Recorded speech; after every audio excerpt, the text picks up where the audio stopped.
O'qituvchi tushuntiryapti. Bu dala mashg'uloti juda oddiy. Birinchi kurs talabalari o'rmonda bor yo'g'i bir kecha omon qolishlari kerak. Hududda past darajadagi maxluqlar bor. Har bir guruh sardorida yordam chaqiruvchi serli qog'oz mavjud. Lekin dahshatli bir qoida bor. Uni ishlatgan zahot yo'q. Guruh birinchi kursdan chetlashtiriladi. Hammaga bu oson tuyuldi. Hatto Oskar guruhidagi Manman zodagon Levan ham hammani himoya qilaman deb keriladi. Ammo o'rmon ichkarisiga kirgach, qahramonimiz nimadir noto'g'riligini sezdi. Hech kim qimirlashga ulgurmay, oyoqlari ostida g'alatafsun doirasi yondi va butun guruh g'oyib bo'ldi. Ko'zlarini ochishganida ular allaqachon mashg'ulot hududida emasdilar. Ular yuqori kurs talabalari uchun mo'ljallangan xavfli 5-qabristonga tushib qolishgan. Oskar bu tuzoq ekanligini darhol anglab, yordam qog'ozini ishlatishni buyurdi. Ammo tentak Levan o'zini ko'z-ko'z qilish uchun uni yirtib tashladi. Avvaliga Levan va uning sheriklari o'zlarining zodagonlarcha jang san'ati bilan bir nechta maxluqni yengishdi. Levan qalqon yaratdi. Boshqalar ser o'qidi va buni xuddi elita sehrgarlar namoyishi deb o'ylashdi. Biroq bir maxluq ulardan o'tib Liliyaga tashlanganda Oskar olovli qilichi bilan uni bir urishda kesib tashladi. Ammo kechasi haqiqiy dahshat boshlandi. O'rmondan ulkan ajdarho chiqdi va hammada umid so'ndi. Boyagi maqtanchoq Levan esa xuddi toshbaqa kabi yer ostiga kirib, yolg'iz omon qolish payida bo'ldi. Qochib qutulishning iloji yo'q. Ajdarho esa ularni yondirmoqchi Oskar oldinga chiqdi. Sarosimaga tushmay, u ajdarho olov purkash uchun qanday energiya to'plashini kuzatdi. So'ngra o'zining sehrli nazariyasini qo'llab, energiyani xuddi qilich kuchi kabi jamladi. Ajdarho olov purkadi. Oskar esa bitta olovli o'q bilan uni yorib o'tdi. Ajdarhoni bir zarbada o'ldirdi. O'shanda ular masxara qilgan oddiy talabaning aslida eng xavfli kuch ekanligini tushunishdi. 14 yoshli bola ajdarhoni qanday yengganini tushunish uchun ortga qaytamiz. Bu dunyoda jangchilar ikki yo'ldan birini tanlashlari shart. Kuchli ser ishlatadigan afsungar bo'lish yoki jismoniy mahorat va qilich texnikasiga tayanadigan qilichboz bo'lish. Qahramonimiz Oskar qilich yo'lini tanladi. Bolaligidan tinmay mashq qilib, qilichbozlar erisha oladigan eng yuqori cho'qqi qilich avliyosi bo'ldi. Uni hamma hurmat qilar. U kuchli maxluqlarni yengardi. Ko'pchilik orzu qiladigan hayotni kechirdi. Lekin barcha yutuqlariga qaramay, Oskar ich-ichidan afsuslanardi. U doim serni sevgan va afsungar bo'lishni xohlagan edi. Hammasi Oskar sirli dushmanlar hujumiga uchragach, qora tus oldi. Ularning sardori g'alati kulon taqqan edi. Hatto shunday kuchli jangchi ham dushmanlarning puxta rejasiga qarshi qiynaldi. Jang vaqtida uning begunoh shogirdi ham balo-qazoga aralashdi. Bu esa Oskarni shogirdining hayotini birinchi o'ringa qo'yishga majbur qildi. Hayotining so'nggi lahzalarida eng katta armonlari yaqqol ko'rindi. U qilich sirini egallagan bo'lsa-da, sehrni hech qachon tushunmaganini va aynan shu bilim yetishmasligi unga qimmatga tushganini angladi. Biroq taqdir unga yana bir imkoniyat taqdim etdi. Chunki u butunlay o'lib ketmadi. Oskar o'tmishga qaytdi. Barcha xotiralar joyida. Hamma narsa esida. Oskar atrofga sarosima bilan qaraydi. Nahotki qanday qilib tirik va u qishlog'iga qaytganini tushunib yetadi. Qo'lida ikkita taklifnoma. Qaysi yo'lni tanlash kerak? 15 yoshga kirgan har bir yigit uchun muhim dam. Hukumatdan maktub keladi. Sehrgarlik yoki qilichbozlik akademiyasi. Tanlov aniq bo'lgach, maktubni olib akademiyaga borish kerak. Qishloq hammasi juda tanish. U haqiqatan ham o'tmishga qaytgan. U hali 14 yoshda. Qilichbozlik yo'lini hali tanlamagan payti. To'satdan orqadan vahimali ovoz eshitiladi. Nega bu yerda yolg'izsan? Oskar cho'chib ortiga o'giriladi. Bu otasi Brian. Endi shubha yo'q. U chindan ham o'tmishda. Otasi uni qo'yyapti. Mashg'ulotlarni tashlagani uchun manmanlikda ayblaydi. Lekin otasi bilmaydiki, Oskar manmanlik qilayotgani yo'q. U otasiga sehrga bo'lgan qiziqishi haqida aytishni o'ylayotgandi. Brian mashhur qilich ustasi. Qo'l ostida ko'plab shogirdlari bor. Uning darajasi qilich avliyosi va imperatordan keyin turadi. U qilich tutishda chinakam dahoning o'zi. Shunday hurmatli usta bo'lganidan keyin o'g'li ham qilich tutishi shart edi. Oskar ham shunday qilgandi. Otasi uni maqtardi, chunki u qilichbozlikda yaxshi edi. Bir kuni Oskar otasiga ser qanchalik go'zal ekanini aytib bermoqchi bo'ldi. Lekin o'sha kun hamma narsani o'zgartirib yubordi. Brian uni qattiq ushlab, ser faqat zaiflar uchun deb baqirdi. Otasini xafa qilmaslik uchun qilich o'ynadi. Lekin qiynalardi. Sehrga bo'lgan orzusi hech so'nmasdi. Baribir. Oxirida u sehrgar qo'lida halok bo'ldi. Endi esa o'z yo'lini tanlamoqchi. Brian yana so'raydi. Nega mashg'ulotlardan qochyapsan? Oskar esa dadil javob beradi. Men allaqachon qilich bilan umrimni o'tkazdim. Brian buni eshitib, g'azabdan yonib ketadi. Atrofni nurli qilichlar va dahshatli energiya o'rab oladi. Brian taratgan bosimdan yonidagilar yerga qulashadi. Oskar esa bunga qaramay, xotirjam turibdi. Hamma hayron. Qanday qilib u bunchalik xotirjam qola oladi? O'g'lining bu xotirjamligini ko'rib, Brian bir qadam ortga chekinadi va tan oladi. Oskar shunchaki o'ynayotgani yo'q. U o'g'lining yoniga kelib, yelkasiga qoqadi. Agar shunday davom etsa, Gildiyani unga ishonishini aytadi. Brian ketgach, uchta yigit Oskar ustidan kulish uchun yugurib keladi. Ular kutishayotgan ekan. Akademiyadan qaytib, Oskar bilan qilich olishni intiqlik bilan kutishgan. Ulardan biri darrov Oskar bilan jang qilmoqchi bo'ladi. Bular otasi uni sparring qilishga majbur qiladigan hamrohlari edi. Uchlik qilichlar akademiyasiga kirib, o'z qilich kay-kuychini uyg'otganda hammasi boshlangandi. Ular go'yo o'tgan barcha alamlarini Oskardan olmoqchi bo'lgandek. Unga ayovsiz qilich darslari bera boshlashdi. Va mana, ular yana o'sha ishni davom ettirishyapti. Oskar yog'och qilichni qo'liga oldi. Haligi yigit esa baqirib, turgun pozitsiyani egallashni buyurdi. Aslida, qilich kay borligi yoki yo'qligi shunchaki qilichbozlik bilan yopib bo'lmaydigan ulkan farqni yuzaga keltiradi. Uchlik buni juda yaxshi biladi. Shu lahzada Oskar kutilmaganda ortiga o'girildi. U ko'l tomon yurib, shu kungacha xizmat qilgan qilichiga minnatdorchilik bildirdi. Lekin ikkilanib o'tirmasdan, u o'sha qilichni ko'lga uloqtirib yubordi. Qilich suv tubiga cho'kib ketar ekan. Uchlik ustidan kular edi. Ular Oskar qilichidan voz kechib, jangdan qochyapti deb o'ylashdi. U bilan bellashmoqchi bo'lgan yigit esa uni haqiqiy qilichbozlar sha'niga dog' tushiruvchi deb atab hujumga o'tdi. Oskar esa yuzida tabassum bilan ortiga burildi. U endi qilich tutmasligini, chunki sehrgar bo'lishga qaror qilganini aytdi. Shunga qaramay, haligi yigit bunga tupurdi va qurolsiz odamga rahm qilmasligini qichqirdi. U qilichni shiddat bilan sanchdi. Lekin Oskar uning harakatlarini oldindan sezib turibdi. Yigit tanasini va harakatlarini kuchaytirish uchun qilich kaydan foydalanayotganini tushundi. Lekin bu yetarli emas. Oskar birinchi zarbadan osonlik bilan qochdi va unga yaxshilab dars berib qo'ymoqchi bo'ldi. U qilichni shunchaki buyum emas, balki tanasining uzviy qismi deb bilish kerakligini aytdi. Bu gap yigitni yanada g'azablantirdi. U Oskarga baqirib, unga aql o'rgatmasligini talab qildi va qilichini betartib silkita boshladi. Oskar esa hatto qo'lini ham ko'tarmasdan hamma zarbalardan qochib o'tdi. Bir pasda Oskar o'zini xuddi o'tmishdagi shogirdiga dars berayotgandek his qildi. Alamdan yigitning tepa sochi tikka bo'ldi va qichqirib yubordi. Nega bir marta ham tega olmayotganiga hayron bo'lib qoldi. Oskar bu qiynoqqa chek qo'ymoqchi bo'lib, uning peshonasiga bir turtib, yiqitib yubordi. Ishni yakunlash uchun esa uni boshiga bir musht tushirib, yer tishlatdi. Yigit hatto o'zi yura olmaydigan holga keldi. Aka-ukalari uni sudrab olib ketishdi. Oskar yerga sanchilib qolgan qilichga tikilib qoldi. Qilich to'ppa-to'g'ri tuproqqa kirib ketgandi. U o'tmishdagi otasi uni majburlab qilichkay uyg'otishga qanday majburlaganini esladi. Oskar o'sha holat takrorlanmasligi uchun avval serni o'zlashtirishi kerakligini tushunib yetdi. U hech kim ko'rmaydigan o'rmonning chuqur qismiga kirib ketdi.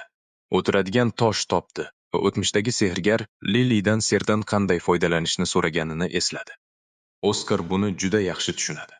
yoki qurolini kuchaytirish uchun o'z ichki energiyasini rivojlantiradi. Lekin u har doim sehrgarlar buni qanday qilishiga qiziqib kelgan. Lili biroz o'ylab, buni tushuntirishning eng yaxshi yo'lini tanladi. U suvdonni qo'liga olib, gullarni sug'ora boshladi. Ser ham aynan o'simliklarni parvarish qilish uchun suv quyishga o'xshashini ko'rsatdi. U mana oddiy ko'zga ko'rinmasligini, lekin tabiatda borligini va havoni to'ldirib turishini tushuntirdi.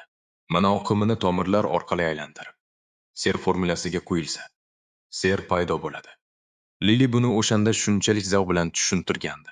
Oskarga bu bilimlar suv bilan havodek kerak.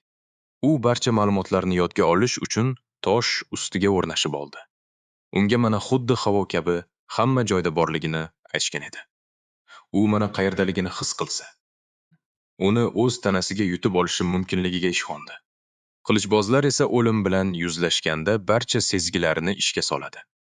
Garchi u endi qilichlar avliyosi bo'lmasa-da, o'tgan hayotdagi o'tkir sezgilar hali ham o'zida. Aynan shu bois Oskar mananing ko'rinmas oqimini his qila olishiga qat'iy ishonadi. Bir zum jamlanganidan so'ng atrofidagi chiroyli binafsha rangli iplarni ko'radi. Oskar buni ko'rib hayajondan titrab ketadi. Axir u manani ko'rishga muvaffaq bo'ldi. Endi qolgan yagona ish bu energiyani tanasiga singdirish. To'satdan u bir narsani anglab yetdi. U manani qanday yutib olishni bilmasdi. Chunki buni so'rash yodidan ko'tarilgan.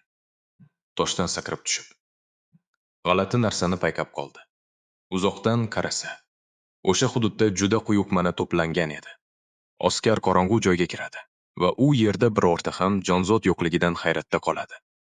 To'satdan oldiga g'alati narsa tushib, uni pastga egilishga majbur qildi. Qarshisida dahshatli golem turganini ko'radi. Oskar vahimada. Golem bu yerda nima qilyapti?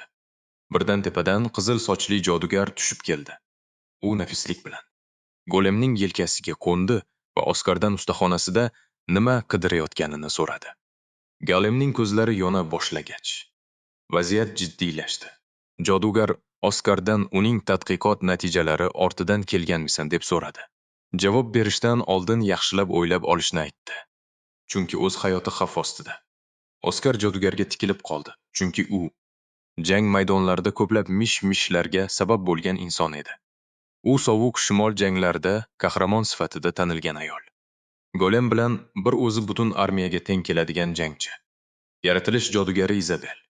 Minglab askarga teng golem sohibasi. Oskar anglab ulgurmay, Izabelning yashirin maskaniga sudralib ketdi va qo'llari zanjirband qilindi. Oskar Izabel bilan bunday uchrashuvni tasavvur ham qilmagan edi. Izabel Oskardan qaysi tarafda ekanligini talab qila boshladi. Oskar hali ham sarosimadi. Bu esa Izabelning jahlini yanada chiqardi. U yigitning ostida sirli doira hosil qilib, "Gapir yoki pushaymon bo'lasan" deb baqirdi. Oskar qo'rquvdan qichqirib, "Ushlanganimda qarshilik ko'rsatmadim-ku. Tinchlan" deb iltimos qildi. Bu uning dushman emasligini anglatardi. Bu Izabelni yanada qizitdi. U serli tayoqchasi bilan olov shari hosil qildi. Oskarni yo'q qilishga chog'lanib, uni nomsiz jodugar deb atadi. Shunda Oskar qichqirib, "Men hali jodugar ham emasman" deb baqirdi. Izabel bu gapdan shok tushib, uni yolg'onda aybladi. U yigitning boshidan ushlab, uning ichki kanallarini tekshirdi va u haqiqatni aytayotganini, tanasida umuman mana yo'qligini tushundi. Shundan so'ng ikkisi ichimlik ichib o'tirishdi va Izabel uzr so'ramasligini aytdi. Shuning uchun bu fikrni xayolidan chiqarib tashlashi kerak. Izabel akademiyada endigina professorlik lavozimini boshlaganini va uni hamma nishonga olayotganini gapirib berdi. Oskar Izabelning sehrgarlik akademiyasida professor ekanligini eshitib qotib qoldi. Izabel mag'rur bilan javob beradi. U professor bo'lishga qaror qildi. Chunki bu uning golem izlanishlariga yordam beradi deb o'ylaydi. Oskar tushunib yetdi. Bu uning uchun oltin imkoniyat. Agar u akademiyada dars berayotganida Izabel qo'l ostida o'qiy olsa, balki u nihoyat o'z kanallariga manani yo'naltira olar. Oskar jasorat bilan Izabeldan tanasida manani qanday namoyon qilishni o'rgatishini so'raydi. Izabel esa uning yuziga. U bunaqa ko'ksiz va qobiliyatsizlarga qiziqmaydi. Izabel unga ichimligini tugatib, yo'qolishini aytadi. Lekin Oskar bu imkoniyatni qo'ldan boy berishni istamaydi. Shu payt Izabel o'zi xizmatkor golemidan ichimligini to ildirishni so'raydi. Oskar esa uni qanday ko'ndirish haqida o'ylanib turadi. U golemning o'ng yelkasidagi g'ayritabiiy narsani payqab qoladi. Izabelga golem g'alati ishlayotganini aytadi. Izabel g'azablanib baqiradi. E'tiborini tortish uchun shunchaki bo ilmas gaplarni gapiryapsanmi deb. Gapini tugatmasdanoq golem choyni uning ustiga to'kib yuboradi. Oskar sarosimaga tushib, choy issiq bo'lgani uchun darrov Izabelning yoniga yuguradi. U Izabeladan ahvoli yaxshimi deb so'raydi va golemning o'ng yelkasidagi kanallar tiqilib qolganini ta'kidlaydi. Izabel nihoyat tinchlanib, tekshirib ko'radi va haqiqatan ham u haq ekanligini anglaydi. U Oskardan golem ishdan chiqqanini qayerdan bilganini so'raydi. Uning qo'lidan ushlab, buni qanday aniqlaganini so'raganda u mananing oqimi notabiiy ko'ringanini javob qiladi. Shunda Izabel uchun hammasi oydinlashadi. Oskar atrof muhitdagi manani ko'ra oladi. Oskar afsungar manani ko'rib bo'lmasligini aytganini eslaydi. Lekin u manani ko'ra olishni tasdiqlaydi. Izabel hayratini. Oskar uning to'sigini aynan shuning uchun yorib otganini aytadi. Chunki uning to'siqlari havodagi ko'rinmas managata sir qilish orqali ishlaydi. Oskar buni o'ldirgan yovuz afsungar aytgan qobiliyatmikin deb o'ylanib qoladi. Qisqa o'ylagandan so'ng Izabel jilmaydi. Oskarga manadan qanday foydalanishni o'rgatishini aytadi. Chunki biroz avval uni haydab solmoqchi edi. Izabel esa kuksiz va qobiliyatsiz erkaklarni yoqtirmasligini aytganini eslatadi. Ammo hozirgi vaziyatda Oskar uning qiziqishini uyg'otdi. Ikkalasi qo'l berib kelishib olishadi va vaqtni yo'qotmasdan Izabel Oskarni o'zi ma'ruza xonasiga olib boradi. U yerda golemda lim doskasini ushlab turardi. Izabel Oskarga aytadi: "Sen tirik ekansan. Mana tabiiy ravishda tanangga singib boraveradi." Oskar esa buni o'z kanallari orqali qanday oqizish haqida qiziqib qoladi. Izabel esa misol tariqasida aytadi: "Agar qo'lingda finjon bo'lmasa, choy quya olmaysan. Mana esa faqat sirli formula kiritilgandagina kanallar bo'ylab oqadi." Izabel maxsus afsun yozilgan sirli o'ramni chiqaradi. Buni u akademiyadagi birinchi kurs talabalariga beradi. Oskar katta qiziqish bilan o'ramni olib, qanday ser ekanligini so'raydi. Izabel esa unga aytmaslikka qaror qiladi. Buni uddalagandan keyin bilishini aytib, syurpriz qoldiradi. Izabel unga ichidagi kuchni his qilib, uni qo'lidagi formulaga yo'naltirishni buyurdi. U uddalay olasanmi deb so'ragandi. Oskar xursand bo'lib urinib ko'rishga shaylandi. Ammo ich-ichidan Izabel buni bilardi. Bu mashq odatda kamida bir oy vaqt olishini u juda yaxshi tushunardi. Iste'dodli bo'lsa, 2 haftada eplar deb umid qilgandi. Xolos. Oskar o'ramni yerga qo'ydi va Izabel aytgandek, ichki quvvatini jamlashga kirishdi.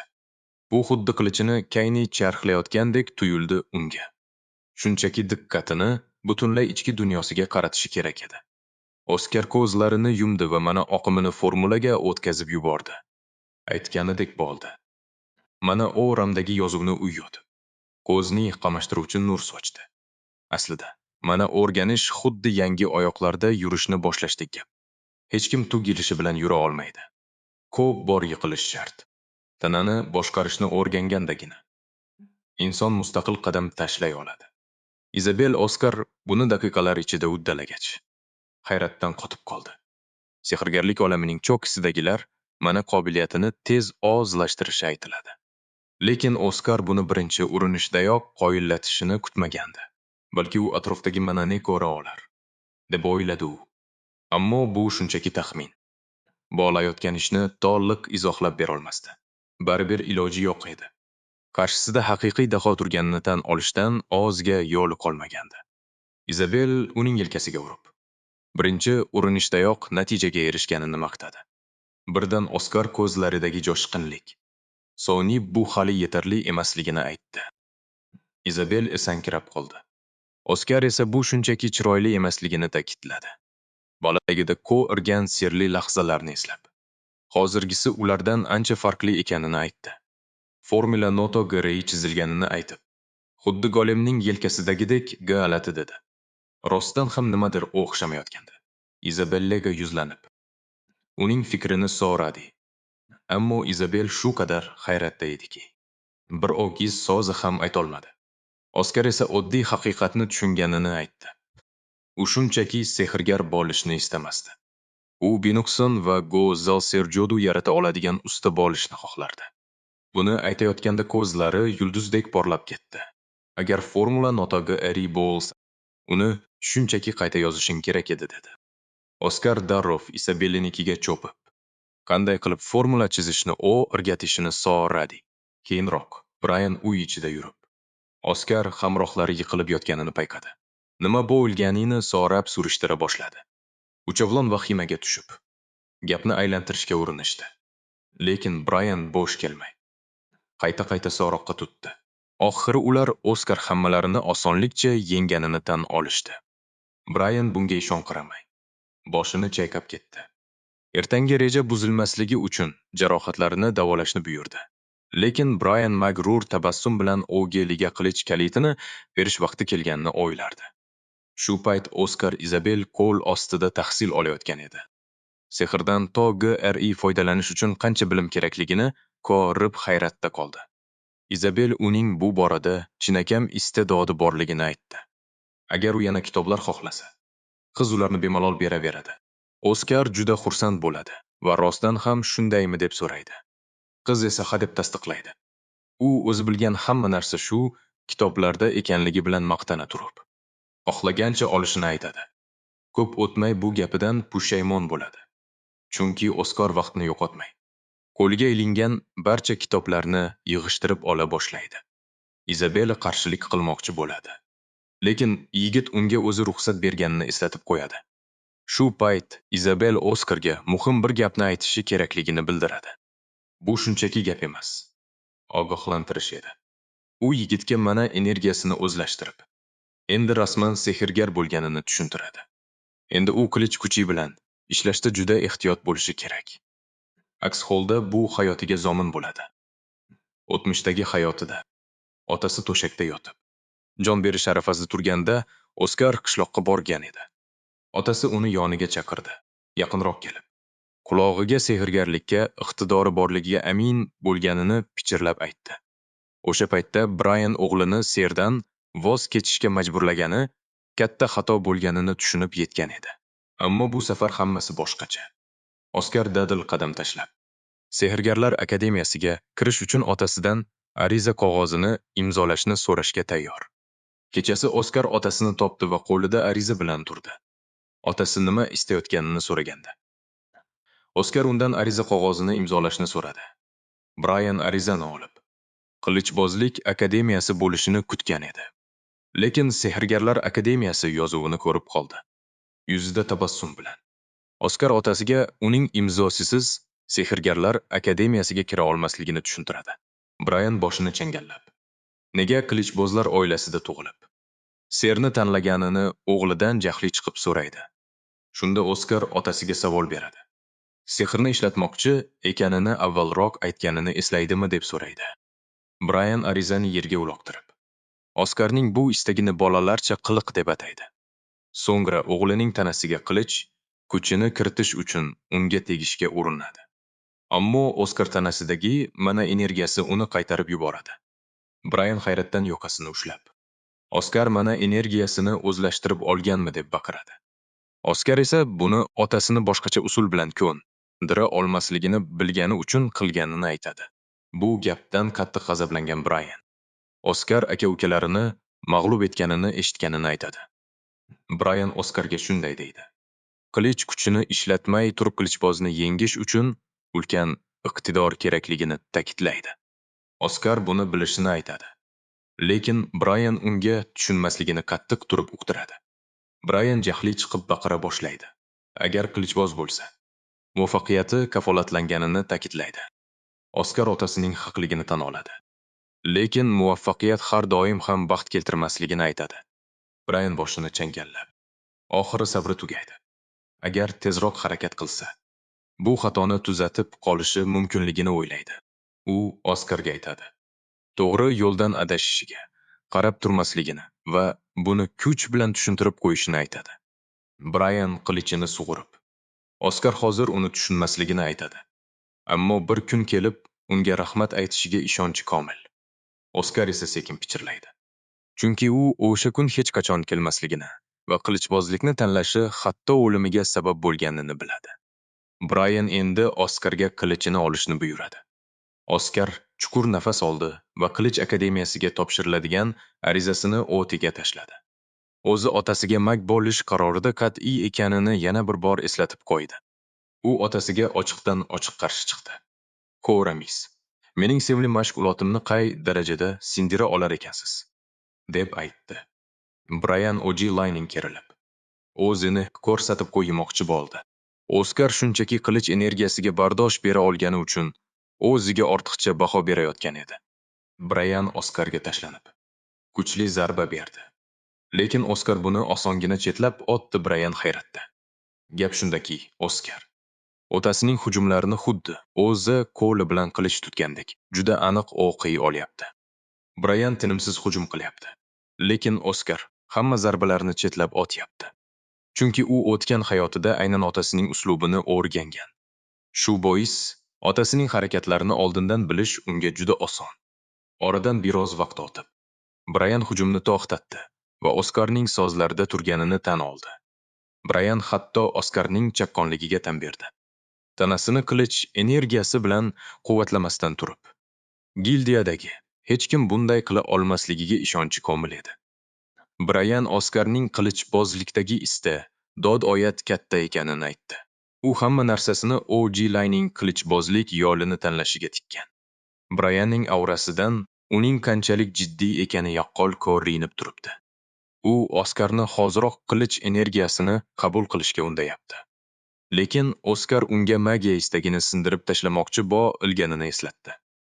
Oskar tabassum qilib so'radi.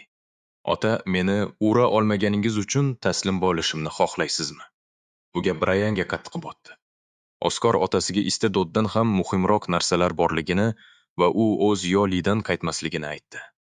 Oskar serli tayoqchasini chiqarganida otasi masxara qilib, "Buni qilich o'rnida ishlatmoqchimisan?" deb so'radi. Oskar mag'rurlik bilan bu boshlang'ich darajadagi tayoqcha ekanini aytdi. Hozircha ser ishlatishni bilmasa ham, u otasi haqida ham xuddi shunday deb o'ylardi. Ya'ni nima qilmoqchiligini otasi tushunmaydi va oldindan bashorat qila olmaydi. Brayan Oskarga yugurib keldi va u harakatlarini tezlashtirib, Oskarning orqasiga o'tishga urindi. Lekin zarba tegishidan oldin Oskar buni payqab, hujumdan qochib qoldi. Otasi ochiq qolganini ko'rib, Oskar tayoqchani uning yuziga o'girdi va o'zi orzu qilgan ilk serni qo'lladi. Bu serni u necha bor xayolida tasavvur qilgan edi. Sehr bu chaqmoq. Va o'zining cheksiz xohishi tufayli u buni uddaladi. U otasining yuziga porloq chaqmoq sochdi. Bu uni deyarli ko'ri qilib qo'yishi mumkin edi. Otasining ko'zlari qorong u bo'lgan pallada. Oskar imkoniyatdan foydalanib orqasiga o'tib oldi. Brayan instinktiv tarzda serli hujum shunchaki chalgitish deb o'yladi. Biroq Oskar buni sezib, otasining orqasidan chiqdi va qilichini urib tushirdi. Uni qurolsizlantirdi. Brayanga azablanib, "Oskardan buni boshdanoq rejalashtirganmisan?" deb so'radi. Oskar otasiga asos maqsadni yashirib, ko'plab vazifalarni bajarishni aynan otasi o'rgatganini eslatdi. Brayan Oskarning qilichbozlik istedodiga kafolat bera olishini aytdi. Lekin sehrgarlik istedodiga kim javob beradi? deb so'radi. Oskar esa otasiga shunchaki o'zi yurmoqchi bo'lgan yo'lni ko'rsatganini aytdi. Oskar otasidan so'radi. "Men bo'ldimmi?" Qilichbozlik u buni shunchaki istedodi bor deb o'ylagani uchun tanlagan. Bu savol esa Brayanning yuragiga xuddi o'qdek qadaladi. Brayan o'tmishni eslaydi. Oskar hali dunyoga kelmay turib, xotini bilan bo'lgan suhbat. Brayan o'g'lini qilichbozlik yo'liga solishni orzu qilgan edi. Xotini esa uni shunchaki qilichbozlik, shunchaki zo'r deb o'ylagani uchun tanlaganini eslatdi. Lekin ular o'z o'g'lining kelajagini o'zlari hal qilmasliklari kerak edi. Xotini Oskarning yo'lini o'zi tanlashi kerakligini qat'iy uqtiradi. Xotiralar o'tib ketgach, Brayan tabassum qiladi. U Oskarni bir kun kelib qilich avliyosi bo'lishini chin dildan istardi. Brayan Serli akademiyaga hujjat topshirish joyiga qarab yuradi. Oskar esa o'sha hujjatni yirtib tashlaydimmi deb qattiq qo'rqardi. Ammo kutilmaganda Brayan arizaga qo'l qo'yishga qaror qildi. Ayni damda akademiyada professorlar yangi o'quvchilar masalasini muhokama qilishmoqda. Ularning barchasi bir xil xulosaga keldi. O'quvchilar juda iqtidorli. Professorlardan biri g'alati bir odam. Uning bo'ynida Oskarni o'ldirgan odamnikiga o'xshash tumor bor. U yangi o'quvchilarning haqiqatan ham ta'sirli ekanini tan oladi. Shu vaqtning o'zida Oskar uyda tinimsiz mashq qilib, o'qish bilan band. Oskar akademiyaga yo'l olmoqda. Otasi uni kuzatib qo'yish uchun tashqarida kutib turibdi. U o'g'liga eslatadi. Xuddi u qilich sirini o'rganganidek. Sexni mukammal darajaga yetkazganlar ham juda ko'p. U o'zi bunga loyiq emasligini bilsa-da, Oskarni o'zi tanlagan yo'ldan hech qachon qaytmaslikka chaqiradi. Oskar tabassum qilib, otasini hammasi yaxshi bo'lishiga ishontiradi. Chunki otasidan ko'ra qo'rqinchliroq hech kim yo'q. Shunday emasmi? Buni eshitgan Brayan yengil tortib, jilmayib qo'ydi. Ota va o'g'il o'rtasidagi hayajonli lahza tugab, Oskar yo'lga tushadi. Oskarning yuzida katta tabassum. U nihoyat orzusidagi Serli akademiyaga kirmoqda. Tez orada Oskar Imperial Kirk Serli akademiyasiga yetib keldi va ko'rganlaridan hayratdan qotib qoldi. Talabalar supurga uchib yuribdi. Musiqachi miniatyuralar esa atrofda sayr qilmoqda. Oskar shunchaki lol. Bu joy qilichbozlik akademiyasidan butunlay farq qiladi. U yaqinlashib, miniatyuralarni kuzatadi. Xuddi golemga o'xshaydi. Lekin qanday ishlayotganiga hayron. U shunga o'ralashib qolganida ortidan Izabel paydo bo'ladi. Agar kuzatishda davom etsa, ro'yxatdan o'tishga kechikishini aytib ogohlantiradi. Oskar quvonib o'rnidan turadi. Ustozini ko'rganidan juda xursand. Izabel esa u yo'qligida dangasalik qilmadingmi deb so'raydi. Oskar 6 oy oldingiga qaraganda ko'proq narsaga qodirligini g'urur bilan aytadi. Izabel buni ko'rishga intizorligini bildiradi. Uni oldingidek hayratda qoldirishini so'raydi. So'ng Izabel uzoqni ko'rsatib, birinchi sinf tanlov imtihoni u yerda o'tayotganini aytadi. Oskar bu nimani anglatishini so'raydi. Izabel tushuntiradi. Yangi o'quvchilar mana sehrli kuch bor yo'qligiga qarab 2 sinfga bo'linadi. Biroq ulardan ham ustunroq. Iste'dodlilar jamlangan maxsus sinf bor. Bu birinchi sinf. Izabel imtihon shunchaki iqtidorlarni saralash uchun ekanini aytadi. U Oskarga imtihonga kirmaslikni maslahat beradi. Oskar esa hayron bo'lib nega deb so'raydi. Izabel Oskarga vaziyatni tushuntirib berdi. Birinchi sinfga o'tigan o'quvchilarning barchasi haqiqiy maxluqlar. Chunki ular bolaligidan ser bilan tarbiyalangan elita vakillaridir. Buni eshitgan Oskar esa aksincha xursand bo'ldi. Axir u yerda kuchli serni o'rganish imkoni bor. Izabel esa boshini changallab qoldi. Chunki u Oskarning fikrini o'zgartirib bo'lmasligini nihoyat tushunib yetdi. Izabel unga qiziqayotgan bo'lsa, borib o'zi ko'zi bilan ko'rishni aytdi. Oskar imtihon bo'layotgan joyga qarab yo'l oldi. U yerga yetib kelgach, nomzodning ser yordamida sharlarni qanday nishonga olayotganini ko'rdi. Oskar imtihonning mohiyati ser bilan nishonni urish ekanligini angladi. Unga hamma tikilib turgandek g'alati tuyuldi. Oppoq sochli, o'ziga bino qo'ygan zodagon bola Zazan gilosiz yaqinlashdi. U oddiy xalq vakili bo'lgan Oskar bu imtihonda nima qilib yurganini so'rab, haqorat qildi. Zazan ketishni buyurdi. Lekin Oskar har qanday talaba qabul qilinishi mumkinligini aytib tortishdi. Biroq Zazan Oskarni gap qaytargani uchun qo'yib berdi. Oskar nihoyat Izabel nimani aytmoqchi bo'lganini tushundi. Zodagon bo'lmaganlar bu yerda kamsitilar ekan. Zazan Oskarni chetga itarib, o'zi navbatdagi nomzod ekanini va jim turib tomosha qilishini aytdi.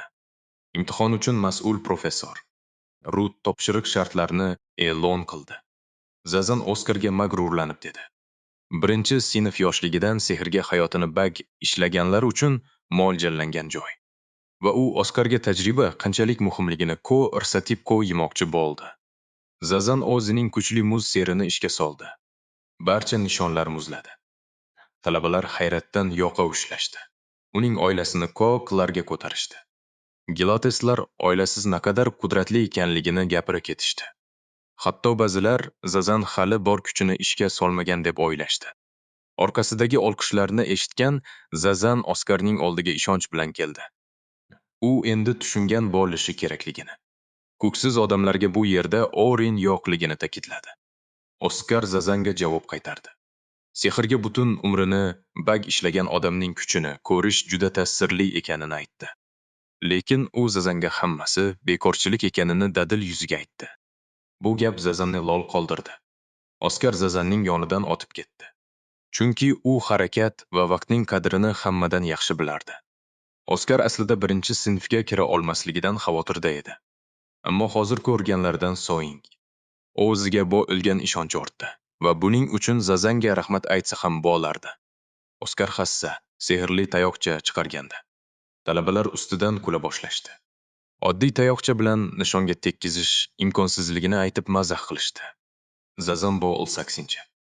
Oskarning gapi sabab xavotirga tushdi. Chunki uning sehrda nuqson bo'lishi mumkin emasdi. Zazan nimadir xato ketdimi deb o'ylana boshladi. Axir u o'zining muz sehrida hech qanday kamchilik yo'qligiga ishongan edi. Zazan o'zini Oskardan ustun sanab, bu fikrlarni haydab yubordi. Rut esa Zazanning sehridan qoyil qolgan edi. Va u endi nima uchun barcha professorlar bu yilga o'quvchilar juda kuchli deb kelishganini tushunib yetdi. Rut Zazan allaqachon birinchi kurs vakili bo'lish poygasida oldinda deb o'ylaydi. Aynan shu paytda Rut Oskar uzoq vaqt harakat qilmayotganini payqab, u nima qilyapti ekan deb o'ylanib qoladi. Tomoshabin talabalar esa uni masxara qilib, taslim bo'lishini qichqirib talab qilishardi. Ammo Rut tez orada tushunib yetadi. Oskar nimadir kutayotganini. Chunki unda na tashvish, na shoshqaloqlik bor edi. Oskar tahlilni yakunlagach, olovli o'q serini ishga soladi. Olovli o'q esa juda aql bovar qilmas tezlikda uchib, barcha nishonlarni bir zarbada teshib o'tadi. Nishonlar qulaganda Rut shokda edi.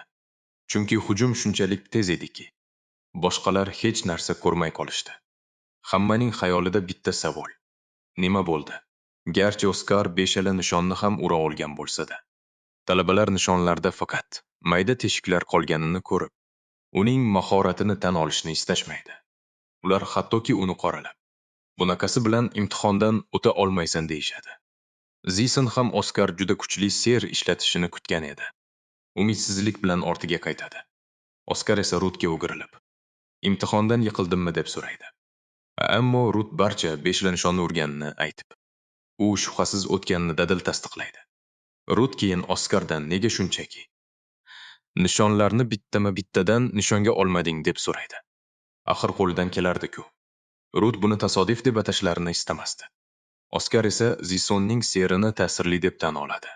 Bunchalik ko'p mana sarflash isrofgarchilik deb hisoblaydi. Oskar Zisonning ishini mana isrofi deb atagandi. Rut hayratdan qotib qoladi. Oskar tushuntiradiki, imtihon amaliy, yana haqiqiy maxluqlarga qarshi jang nazarda tutilgan edi. Shuning uchun u jang maydonini o'ylab, mana sarfini kamaytirish kerak deb hisoblagan. Bu tushuntirish Rutni tamomila lol qoldiradi. Oskardan vaqtini olgani uchun uzr so'raydi va unga ketishi mumkinligini aytadi. Oskar uzoqlashar ekan. Rut lol qolgan edi. Oskar nishonlar harakatini oldindan sezish va mukammal lahzani kutish jasoratiga ega edi. Bu hali hammasi emas. U yana aniq nishonga olish uchun yetarli mana boshqaruviga ham ega edi. Oskarning sehri ko'zga tashlanmaydi. Lekin bu qiyin ham emas. Uning nigohida Oskar haqiqiy iste'dod egasi bo'lib ko'rinardi. Shu bilan birga, Oskar Rutning sehri haqida o'ylar. Uning bir nechta nishonni alohida harakatlantirganini yuqori baholardi. Oskar uni kimdir kuzatayotganini sezib qoladi. U qat'iy ovoz bilan kimligini aytishni talab qiladi. Qayerdandir ovoz chiqib, Oskar buni payqagani uchun uni maqtaydi. Shunda tepadan qariya ko'rinadi va o'zini akademiyaning direktori Balsamus deb tanishtiradi. Oskar darhol qariyaga ta'zim qiladi. Kimligini bilmagani uchun beodoblik qilganidan uzr so'raydi. Balsamus hechqisi yo'qligini, o'zi poylab turganini aytib, uni xotirjam qiladi. Oskar direktorning bo'ynidagi g'alati tumorga ko'zi tushadi va uni darhol tanib qoladi. Balsamus Oskarning ikkilanganini payqab, biror gap bormi deb so'raydi. Balsamus qo'lini uzatib, Oskarni salomlashishga chaqiradi.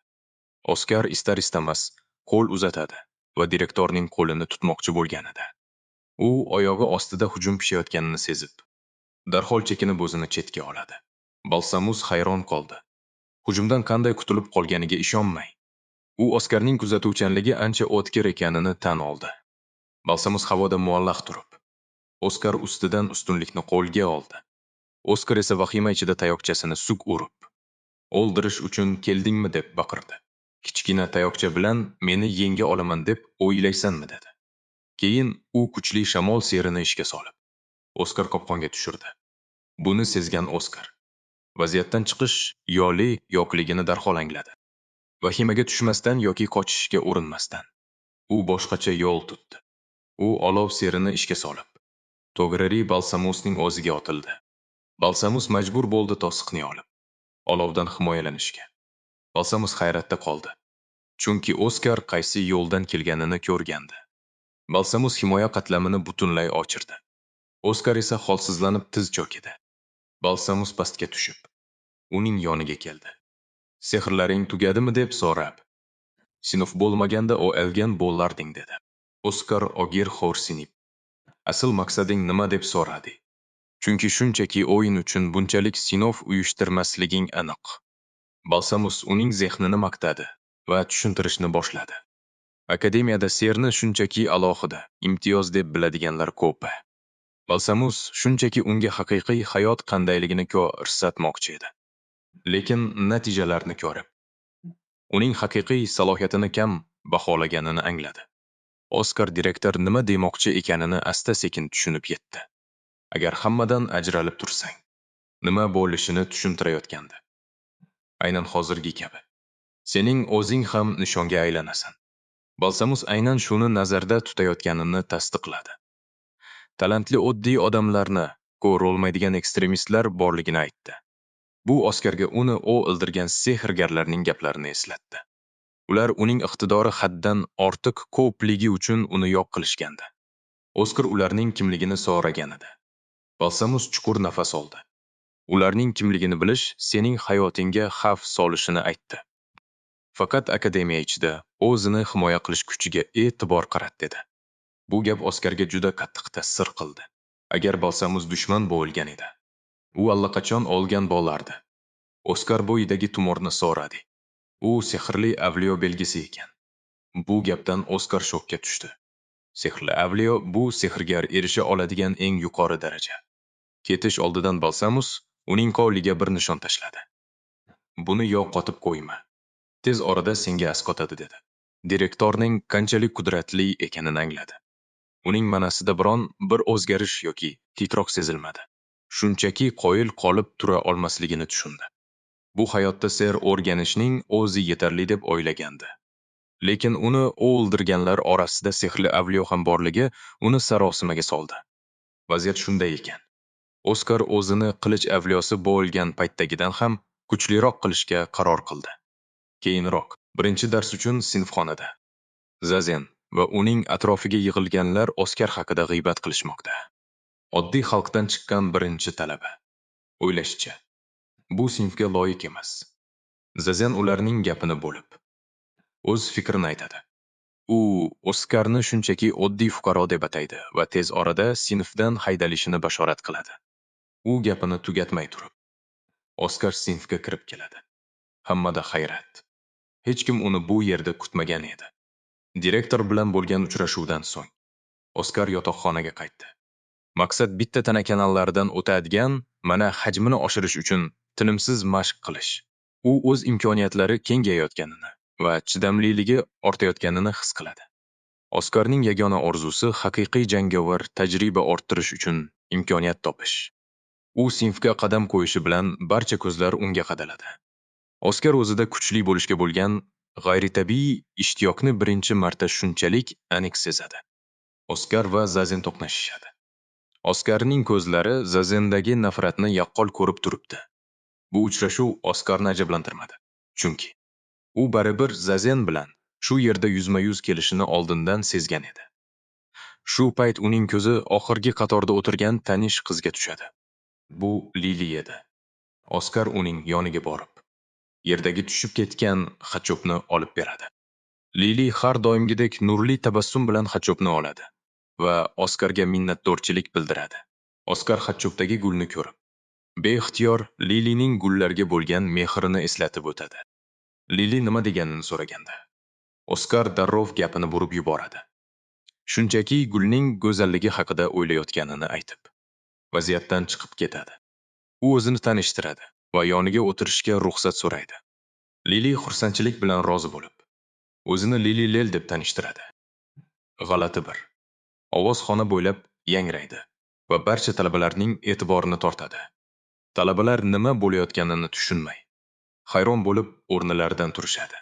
Havoda kimningdir tasviri paydo bo'ladi. Bu tanlov imtihonini boshqargan professor Rut edi. Rut birinchi sinf guruhiga endi u rahbarlik qilishini e'lon qiladi. Oskar buni kutmagan edi. Professor Rutni ko'rib, butunlay shokka tushib qoladi. Rut gapida davom etib, Oskar kutgan o'sha xush xabarni aytadi. Kelasi haftadan boshlab ular maxsus jangovar mashg'ulotlarda aynan maxluqlarga qarshi kurashishni boshlashadi. Rut bu safargi mashg'ulotlar dala sharoitida o'tishini tushuntiradi. Buni eshitgan Oskar o'zini to'xtata olmay jilmayadi nihoyat. U orzu qilgan haqiqiy jang maydoni yaqin. Rut har bir guruhning jangovar salohiyatini muvozanatlash kerakligini ta'kidlaydi. Ular 5 kishilik partiyalarga bo'linishlari kerak. Talabalar o'rtasida jangovar salohiyat deganda nima nazarda tutilayotgani haqida mish-mishlar boshlanadi. Rut esa buni ularning tana kanallari qanchalik samarali ishlashiga qarab o'lchashlarini aytadi. Bu shunchaki ularning tanasi sig'dira oladigan umumiy mana miqdori o'lchanadi degani. Talabalardan biri buni qanday amalga oshirishlarini so'raydi. Rut sirli jilmayib, o'lchovlar allaqachon bajarib bo'linganini aytadi. To'satdan talabalarning boshlari ustida yorug'lik sharalari paydo bo'ladi. Rut ularga tushuntiradi. Yorug'lik qanchalik kuchli bo'lsa, mana sig'imi shunchalik yuqori. Ko'pchilik talabalarning boshi ustida yorqin nurlar porlay boshlaydi. Rut sinfda bir nechta juda iqtidorli talabalar borligini darrov payqaydi. U Oskarning ko'rsatkichini tekshirib ko'radi. Lekin uning nurli shari boshqalarnikiga qaraganda juda xira. Boshqa talabalar buni ko'rib, Oskarni masxara qilishga tushishadi. Oddiy xalqdan chiqqani uchun uni axlat deb atashadi. Hech kim Oskar bilan bir guruhda bo'lishni xohlamaydi degan xulosa kelib chiqadi. Oskar esa umuman parvo qilmaydi. O'zi dunyosida. Aynan o'sha paytda Lili unga yaqinlashib so'raydi. Ularning guruhiga qo'shilishni xohlaydimi? Oskar esa chindan ham ishonch hosil qilishini so'raydi. Chunki gullarni sevgan odam yomon bo'lishi mumkin emas deb o'ylaydi. Ammo u Oskarga avval guruh sardori Levan Aldriddan ruxsat olishi kerakligini aytadi. Levan qizil sochli zodagon ekan. U Oskarga bir qarab oladi. U Oskar guruhga qo'shilishiga rozi bo'ladi. Zaiflarni himoya qilish zodagonning burchi deb da'vo qiladi. Levan Oskarga guruhda yuk ko'taruvchi sifatida yurishini aytadi. Lili boshqa talabalar Oskarga xuddi kasallikdek qarashayotganini payqab qoladi va u Oskarga bunga e'tibor bermaslikni uqtiradi. U o'zi kabi zodagonlar bolalikdan ser o'rganib kelayotganini eslatadi. Shuning uchun ular o'rtasida farq bo'lishi tabiiy hol. Oskar esa guruhiga qo'shila olganidan xursand ekanini aytib, xotirjamligini bildiradi. Lili esa undan qancha vaqtdan beri ser bilan shug'ullanishini so'raydi. Oskar bor yo'g'i yarim yil oldin boshlaganini aytganda, Lili hayratdan qotib qoladi. Lili shokda nafas olishga qiynaladi. Oskar esa unga nima bo'layotganini tushunmaydi.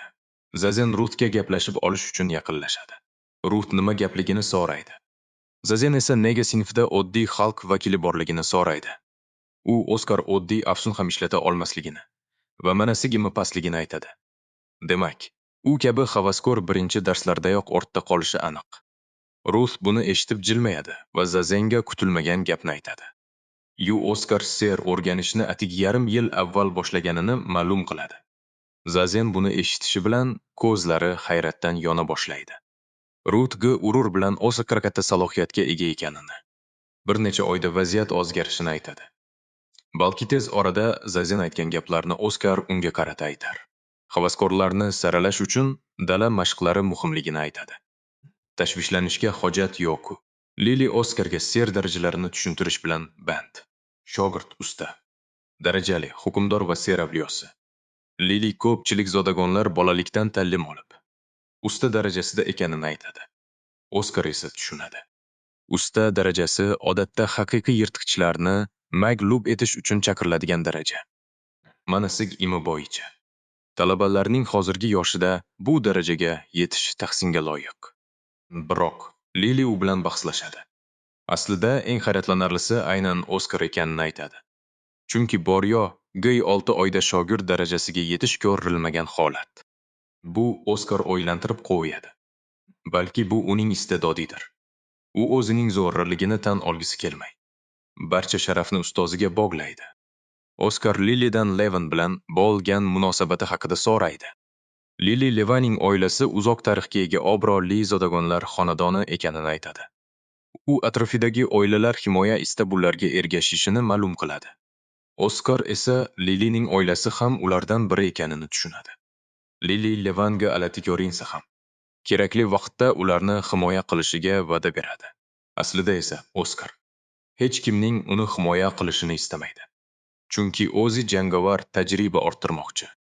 Sayohatli mashg'ulot haftasi yetib keldi. O'quvchilar yig'ilish joyida jam bo'lishdi.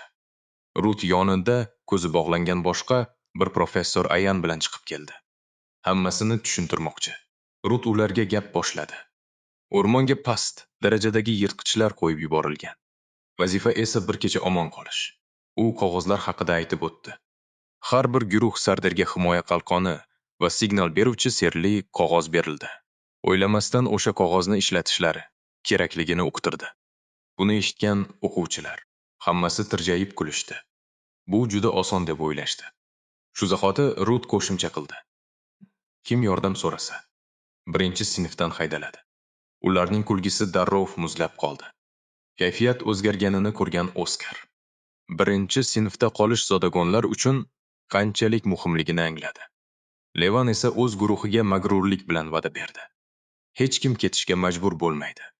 Chunki u hammani o'zi himoya qilib qoladi.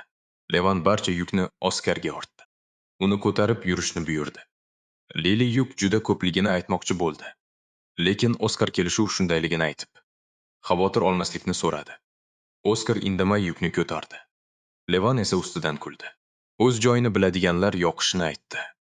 Lekin baribir Oskar sekinlashmasligi kerakligidan ogohlantirdi. Haligi maqtanchoq Levan juda uzoq yurishgani uchun holsizlanib, hansirab qoldi. Lekin aybni yo'lga to'nkadi. Oskar yordam bermoqchi bo'lganda esa g'ururi yo'l qo'ymay uni itarib tashladi.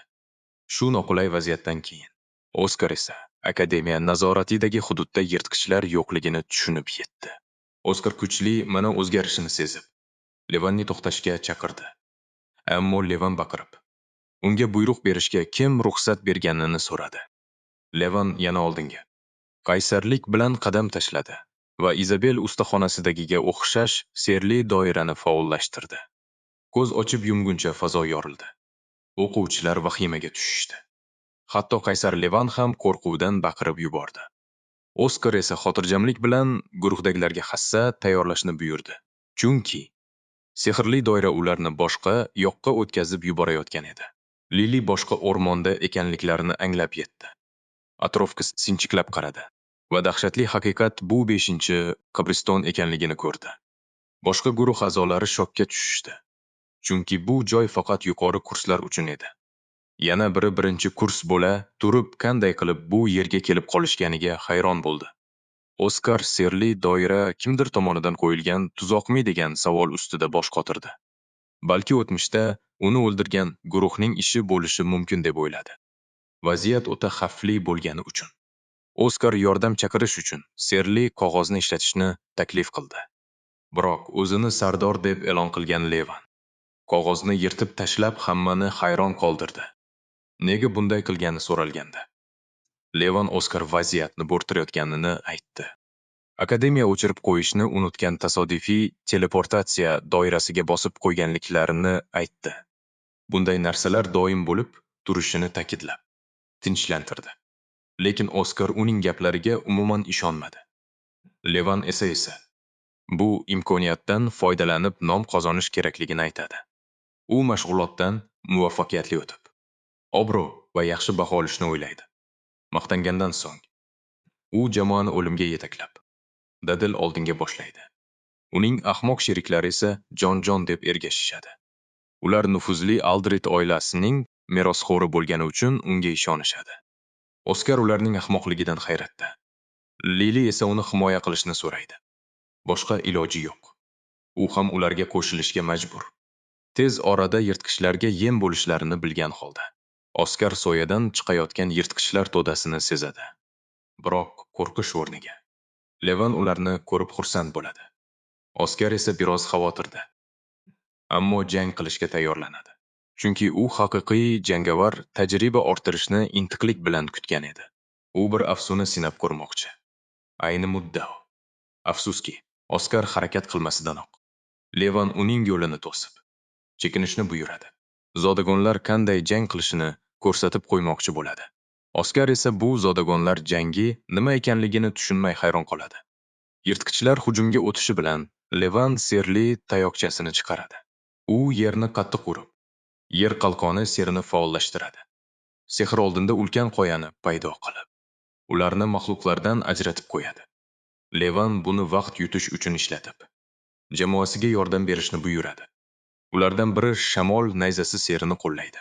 Ikkinchisi suv nayzasini ishga solib, jamoa bo'lib yirtqichlarni yo'q qilishadi. Shu payt Oskar jim turib, ularning hamkorligini kuzatadi. Levan mudoffani ushlab turib, qolganlar hujum qilayotganini tushunadi. Nihoyat, hammasiga tushunib yetadi. Levan aytgan zodagonlar uslubi aynan shu ekan. Biroq Oskar barcha sehrgarlar shunday jang qiladi, deb o'ylaydi. Oskar kuzatayotgan paytda Levan va jamoasi yirtqichlar bosimi ostida qoladi. Yirtqichlardan biri mudofaani yorib o'tib, Liliga hujum qiladi. Maksluk Levanni ham chetlab o'tadi. Ammo Oskar o'z vaqtida aralashadi. U olovli qilich serini ishlatib, bir zarba bilan yirtqichni yiqitadi. Lili Oskarga minnatdorchilik bildiradi. Shu payt Levan va uning guruhi ham jangni tugatganini ko'rishadi. Jamoa holdan toygan. Faqat Levan mudofaa serini ishlatib tirik qolgan. O'sha kuni kechasi guruh o'rmonda lager qurishga qaror qiladi. Levan yana Oskarni kamsitib, uni tanqid qilishda davom etadi. Oddiy odam bo'lgani uchun. Zodagonlar jangini ko'rgani omad ekanini ta'kidlaydi. Oskar uni xursand qilib, ularning mudofaa mahoratini maqtab qo'yadi. Levan Oskarning sovuqqonligidan jahli chiqadi. Levan bilmaydiki, Oskar bunday hamkorlikni xohlamaydi. Uning maqsadi yako'zi kuchli sehrgar bo'lish. O'tgan hayotida uni o'ldirgan sehrgardan ham kuchliroq bo'lishni istaydi. Oskar hatto maktab direktorini ham ortda qoldiradigan kuchni orzu qiladi. Uning xavotiri shundaki, ularning hozirgi mashg'ulot tezligi bunga erishish uchun juda sekin. Oradan ko'p o'tmay, Lili Oskar xayolini bo'lib, unga bir finjon qahva taklif qildi. U qutqarib qolgani uchun minnatdorchilik bildirmoqchi. Garchi vazifa uni himoya qilish bo'lsa-da, Oskar xavotir olmaslikni aytib, jangda ishlatgan afsunlari haqida so'radi. Nega ayrimlari kuchli, boshqalari esa umuman ta'sirsiz ekanini bilmoqchi edi. Lin buni eshitib, tezda aralashdi. Afsungarga yaqin bo'lgan ser kuchliroq bo'ladi. Lili unga baqirib, chetga chiqishini aytdi. Chunki savol aynan unga qaratilgandi.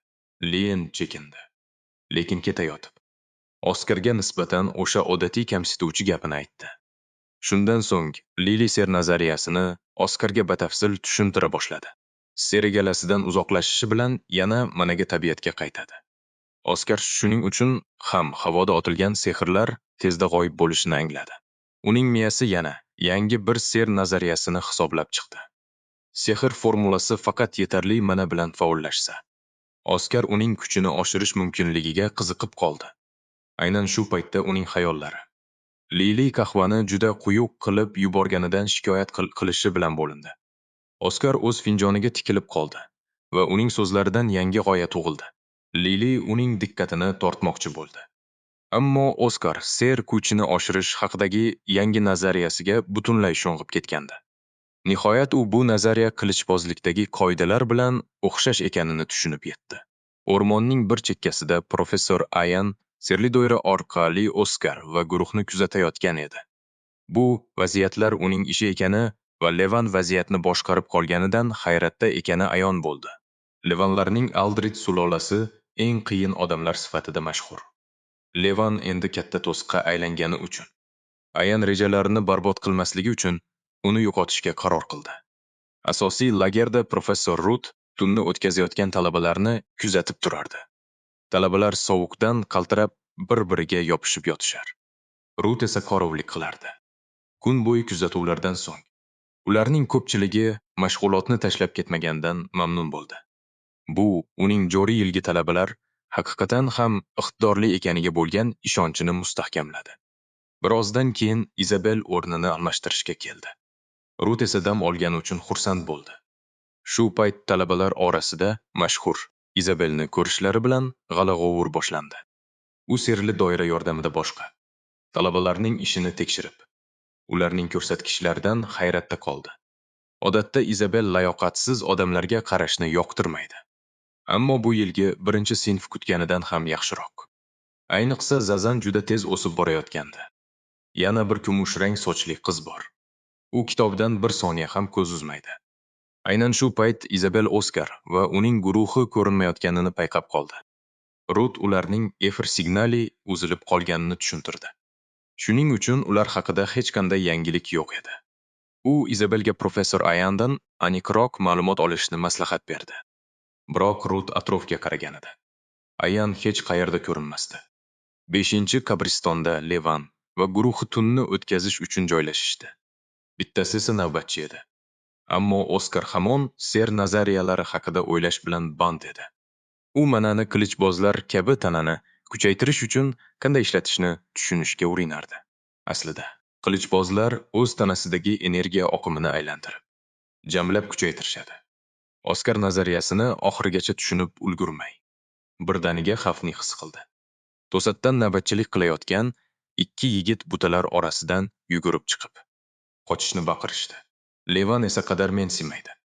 Hammasini pisand qilmaydi. Oddiy bir yirtqichlardan qochishyapti deb o'ylab, yana o'sha magrur uslubda jang qilishga tayyorlanadi. To'satdan tepadan otilib chiqqan olov yog'dusi hamma yoqni titratib, barchani karaxt qilib qo'ydi. Levan esankirab qoladi. Lili esa bu nima ekanini tushunadi, bu haqiqiy olov girdobi. Bir zumlik dahshatli sukunatdan so'ng o'rmon ichidan ulkan ajdaho chiqib keladi. Ana shu lahza Levan va uning guruhi o'zlari kutganidan ham battar baloga duch kelishganini anglab yetishadi. Levan yoshlar mashq ulotida ajdaho nima qilib yuribdi deb hayron. Axir ajdahoni yengish faqat muqaddas sergar darajasidagi kuch egalariga xos-ku. Oskar esa vaziyatni tushunadi, ularni ataylab nishonga olishgan. Guruhdagilardan biri Levanga yordam chaqirish uchun serli qog ozni ishlatishni aytadi. Lekin u allaqachon u qog ozni yirtib tashlaganini eslatadi. Boshqa iloj ham qolmagan. Oskar ajdaho bilan jang qilishni taklif qiladi. Lili buni eshitib dovdirab qoladi. Bunday ahmoqona taklifga ishonmaydi. Biroq Oskar tirik qolishning yagona yo'li shu ekanini ta'kidlaydi. Buni eshitgan yigitlar yengil tortishadi. Axir ularda maglub bo'lmas Levan bor. Himoya sehrlari bilan professorlar yordamga kelguncha bardosh berishga umid qilishadi. Noqulay sukunatdan so'ng Levan to'satdan hassasini yerga uradi. Yer ruhlari qalqonini ishga solib, o'ziga maxsus gi ilof yasab oladi. Bu holat hammani esankiratib qo'yadi. Ayniqsa undan umidvor bo'lgan sheriklarini. Levan ularni tentak deb atab. Bu qalqon ajdaho hujumiga bardosh berolmasligini aytadi va o'zi tirik qolish uchun yolg'iz qochish rejasi borligini yashirmaydi. Uning himoyasiga tayangan yigitlar sarosimaga tushib, sarimshaqdek titrashadi. Lekin Lili Oskarga ishonishga qaror qiladi va Oskarning taklifi bilan jang qilish kerakligini dadil aytadi. U oldinga chiqib, ajdahoga o'tkir yer nayzalari bilan hujum qiladi. Yigitlar dastlab sevinishadi. Lekin ajdahoda na bitta tirnalish, na bir zarar bor. Endi ularga kamida ilk or sehrlar kerakligini tushunib yetishadi. Ajdahoga ziyon yetkazish uchun boshqa iloj yo'q. Lili o'zini yem qilib ko'rsatib, Oskarga yordam chaqirishni aytadi. Biroq Oskar uning gapiga quloq solmay, o'z rejasini o'ylaydi. Shu payt bir yigit qo'rquvdan qaltirab, ketma-ket sehrlar o'qiy boshlaydi. Ikkinchisi esa butunlay umid uzib, o'limni kutib o'tiradi. Ajdaho og'zida navbatdagi olov girdobini tayyorlayotgan bir paytda Oskar nihoyat oldinga chiqadi. Lili esa u nima qilmoqchi ekanini kuzatadi. Oskar ajdaho atrof muhitdagi manani yigib, oloviga kuch berayotganini payqaydi. Dahshatli manzaraga qaramay, Oskar xotirjam va ajdaho bilan kuch sinashishga shay turibdi. Qadimdan ajdaholar falokat elchilari deb hisoblangan. Ular cheksiz tabiiy manani yutib, o'z olovli nafaslarini kuchaytira oladi. Ammo Oskar bunga qarshi o'zining ajoyib ser nazariyasini o'ylab topdi. U tabiiy manani xuddi shunday siqib, qayta ishlasa nima bo'lishi bilan qiziqadi. Ajdaho olov sochganida Oskarning guruhi olim bilan yuzlashishga tayyorlanadi. Shu payt Levan Ozzining yergi ilofida yolg'iz tirik qolishni o'ylab qaltirab yotibdi. Lili bo'lsa Oskarning hayoti uchun xavotirda. Ammo yigit o'lim qarshisida ham xotirjam. Ajdarho olovi Togri unga qarab kelmoqda. Oskar esa qarshi zarba uchun kuchli o'ti o'qi serini ishga soldi. Ser ajdarho olovini yo'q qildi va to'ppa Togri Makslukning og'ziga tegdi. Shu bilan uning dahshatli hukmronligiga nuqta qo'yildi. Tizzalari qaltirab yerga yiqildi. U Oskarga ishonchsizlik bilan tikilardi. Boshqa tomonda esa Ayan bu jangni serli oynasi orqali kuzatib turardi. Uning ko'zlariga ishonish qiyin.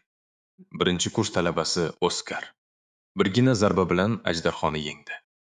Oskar qanday kuchga ega ekanini anglashga ulgurmay, Ayan kimdir uni kuzatayotganini sezib qoldi. U darhol izlarini yashirishga qaror qildi. Lekin keyingi safar Oskarni yo'q qilishga ont ichdi. Sababi aniq. U faqat aslzoda qon vakillarigina bunday kuchga ega bo'lishi kerak deb hisoblaydi. Oskar esa shunchaki oddiy fuqaro, xolos. Oskar o'zining ser nazariyasi ish berganidan mamnun edi. U qilichbozlik tamoyillalarini mana energiyasiga qo'lladi va bu mukammal natija berdi.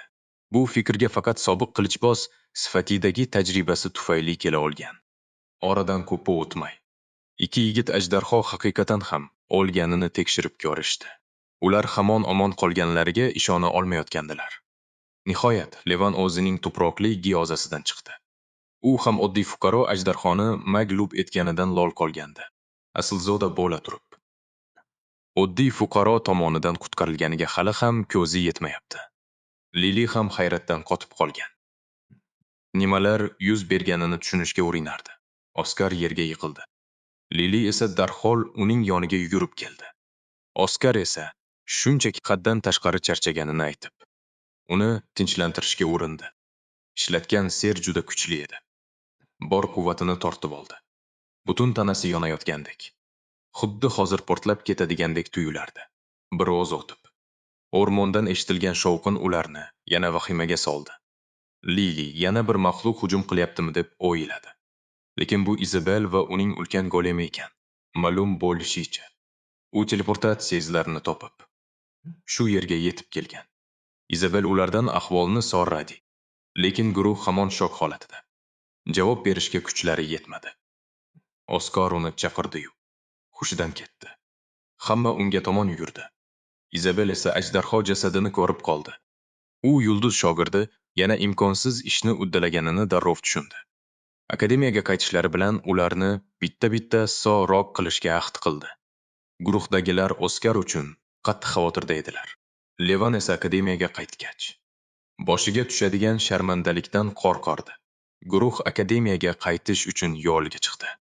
Sog' aygandan so'ng Oskar direktor Balsamus bilan uchrashib, sarguzashtlari haqida so'zlab berdi. Balsamus Oskarga akademiya hududida hujum qilinganiga ishona olmadi. U akademiya ichiga oddiy fuqarolarga qarshi bo'ilgan qorong u sehrgarlar kirib olganini angladi.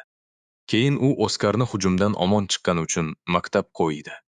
Oskar esa omon qolishiga sabab yanada kuchli bo'lishga qaror qilgani ekanini aytdi.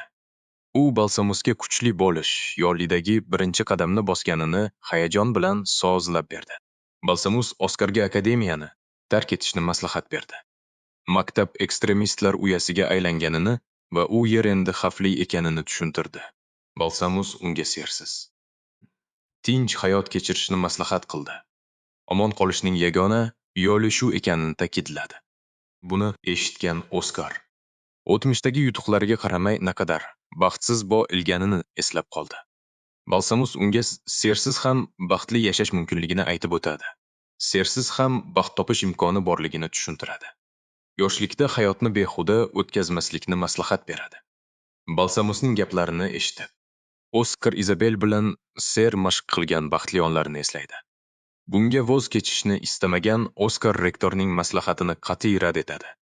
Oskar bunchalik qiyinchilik bilan erishgan maqsadidan qaytmoqchi emas. Balsamus uning bunday qat'iyatidan lol qoladi. Oskar fikridan qaytmasligini tushunib, g'amxo'rligi uchun minnatdorchilik bildiradi. Tahdid solayotgan shaxs akademiyada ekanligini bilgan Oskar uni qopqonga tushirish rejasini aytadi. Bu reja Balsamusning qiziqishini uyg'otib, tafsilotlarini so'raydi. Oskar jasorat bilan gap boshlaydi. O'zini nishon qilib, yashiringan dushmanni tashqariga chiqarishini e'lon qiladi. Hayratdan yoqa ushlagan Balsamus o'limdan qo'rqmasligini so'raydi. Oskar ajdodlari yoniga ketish niyati yo'qligini hazilomuz aytib o'tadi. Bu gap Balsamusni qahqaha otib kulishga majbur qiladi. Oskar nimani noto'g'ri aytdim deb hayron bo'ladi.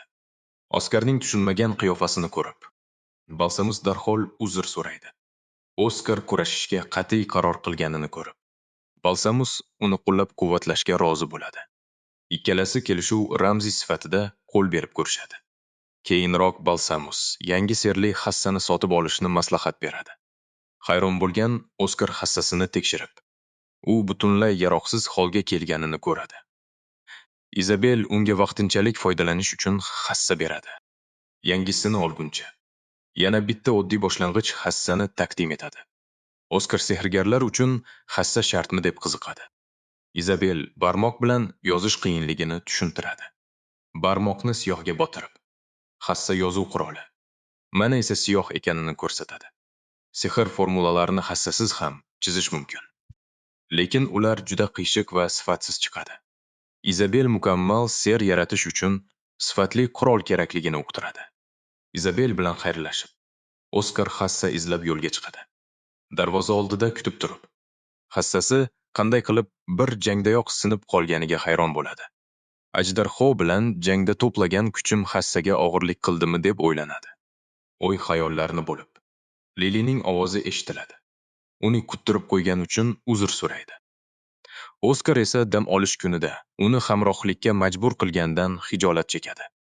Lili o'zi ham xarid qilmoqchi ekanini aytib, xavotir olmaslikni so'raydi.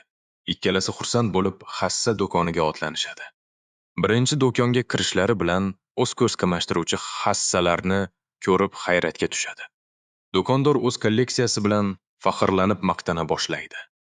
Qimmatbaho toshlar bilan bezatilgan eng qimmat hassani chiqarib qo'yadi. Bu hassa uning jamiyatdagi obro'sini oshirishini va'da qiladi.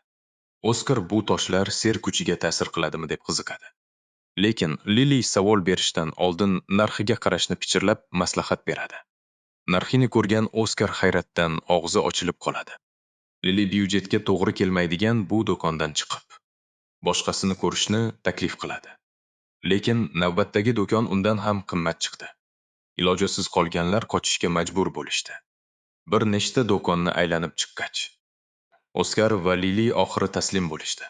Oskar nihoyat serli tayoqchalar naqadar qimmatligini anglab yetdi. Cho'ntagida esa biror munosib narsa olishga ham pul yo'q edi. Lili tushuntirishicha, narxlar balandligiga sabab ko'p sehrgarlar badavlat oilalardan ekan. Asalzodalar esa shunchaki o'z maqomini ko'rsatish uchun ham qimmatbaho buyumlarni tanlashadi. Oskar Lilining vaqtini olgani uchun uzr so'rab, qidiruvni o'zi davom ettirishini aytdi. Ammo Lili ketishni istamaydi. Oskar tayoqcha topmaguncha yonida qolishga ont ichdi. Qidiruvni davom ettirishar ekan. Oskar ko'zdan chetda qolgan bir do'konchani payqab qoldi. To'satdan boshqa bir savdogar ularni bu do'konga kirmaslikka qattiq ogohlantirdi. Sababini so'rashganda, u sehrgar juda g'alati ekanini va xaridorga kerakmas narsani majburlab sotishini aytdi. Oskar esa bu ogohlantirishga qaramay, bir muddat do'konga tikilib qoldi. Baribir ichkariga kirib ko'rishga qaror qildi. Lili uni to'xtatmoqchi bo'lib, biror narsa sotib olmaguncha u yerdan chiqib keta olmasliklarini aytdi. Biroq Oskar unga quloq solmay, quvnoq kayfiyatda eshikni ochdi. U do'kon mijozlardan xoli ekanini, demak, bu yerda g'aroyib narsalar bo'lishi mumkinligini aytdi. Ichkariga kirishlari bilan Lili qorong'u va vahimali muhitdan etlari junjikib ketdi. Ular o'ymakorlik bilan band bo'lgan Rod ismli tayoqcha yasovchini ko'rishdi. U hatto ularga qaramay, shunchaki xarid uchun kelishdimi yoki shunchaki tomoshagami deb so'radi. Oskar yangi serli tayoqcha sotib olmoqchi ekanini ochiq aytdi. Rod qo'lidagi asboblarini tashlab, nega aynan uning g'alati do'konini tanlashganini istehzo bilan so'radi. U o'tkir o'ymakorlik pichog'i bilan ularga o'qrayib, yuzini o'girdi. Qo'rqinchli ko'rinsa-da, Oskar xotirjam qoldi va qisqa tortishuvdan so'ng Rod birdan jahlga mindi. U biznesidan masxara qilayotganlikda ayblab, pichog'ini Oskarga otdi. Oskar chaqqonlik bilan pichoqdan qochdi. Lili esa bu voqeadan lol qoldi. Oskar hazillashmayotganini aytganida, bu Rodni yanada g'azablantirdi. U qilichbozlarga serli tayoqcha sotmasligini jar solib baqirdi. Oskar bu gapdan hayron bo'ldi. Lili esa bu odamdan shubhalanib, Oskarni tezroq chiqib ketishga undadi. Kutilmaganda Oskar Rod unga juda qiziq tuyulganini aytib, qolishga qaror qildi. Lili esa Oskar haqiqatan ham shu g'alati do'kondan tayoqcha olmoqchiligiga ishona olmadi. Hatto qattiqqo'l ko'rinishga uringan Rod ham Oskarning bu jasoratidan karaxt bo'ldi. Oskar unga nega aynan qilichboz deb o'ylaganini so'radi. Rod uni bir zumda boshidan oyog'igacha diqqat bilan kuzatib chiqdi. So'ngra Oskarning o'ng tomonga egilib yurishidan, chap tomonida og'ir narsa olib yurishini tushuntirdi. Rodning so'zlariga ko'ra, bu qilich ko'tarib yuradigan odamning yaqqol belgisi edi. Oskar uning kuzatuvchanligiga qoyil qoldi. Lili esa Oskar qilichboz emasligini aytib e'tiroz bildirdi. Lekin Oskar uni to'xtatib qo'ydi. Rodning uni bir qarashdayoq tushunib yetgani Oskarni hayratda qoldirdi. Qisqa sukunatdan so'ng Oskar endigina sir-sirlarni o'rganayotganini tushuntirdi. Rod 6 oy ichida shunchalik o'rganganidan hayratga tushdi. Oskar otasi uni qilichbozlikka o'rgatganini va eski odatlari hali ham saqlanib qolganini aytdi. Shu sababli uning qomatida o'sha eski mashg'ulotlarning ta'siri qolgan edi. Lili unga yordam berib, Oskar ham u kabi sehrgarlik akademiyasi talabasi ekanini tasdiqladi. Rod yangi tayoqchaga nega ehtiyoji borini so'radi. Oskar esa eskisi sinib qolganini tushuntirdi. U singan hassani Rodga ko'rsatadi. U esa buni tekshirib ko'radi.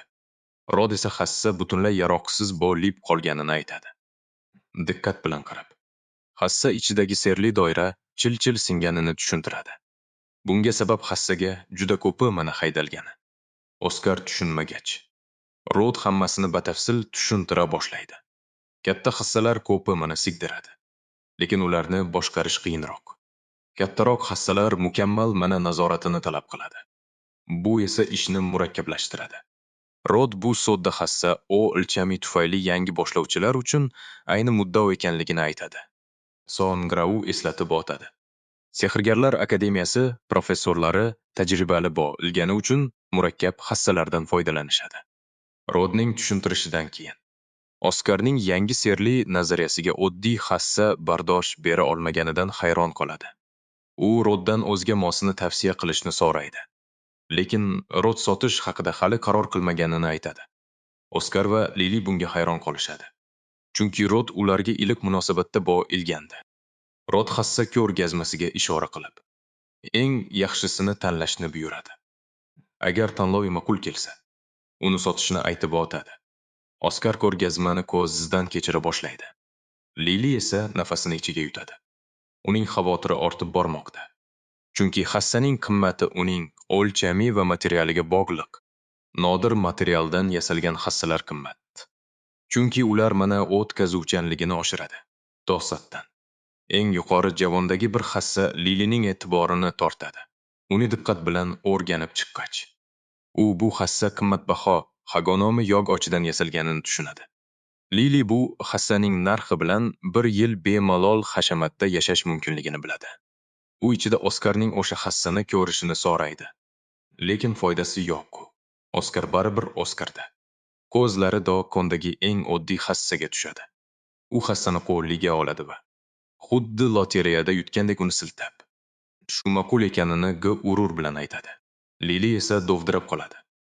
Rod esa bu tanlovdan lol. Lili shoshib eng qimmat hassani ko'rsatib, tanlovini o'zgartirishni iltimos qiladi. Biroq Oskar unga yaxshi hassa tanlash kerakligini, eng qimmatini emasligini uqtiradi. Lili yaxshi hassa deganda nimani nazarda tutayotganini tushunolmay hayron. Rod nega aynan o'sha hassani tanlaganini so'raydi.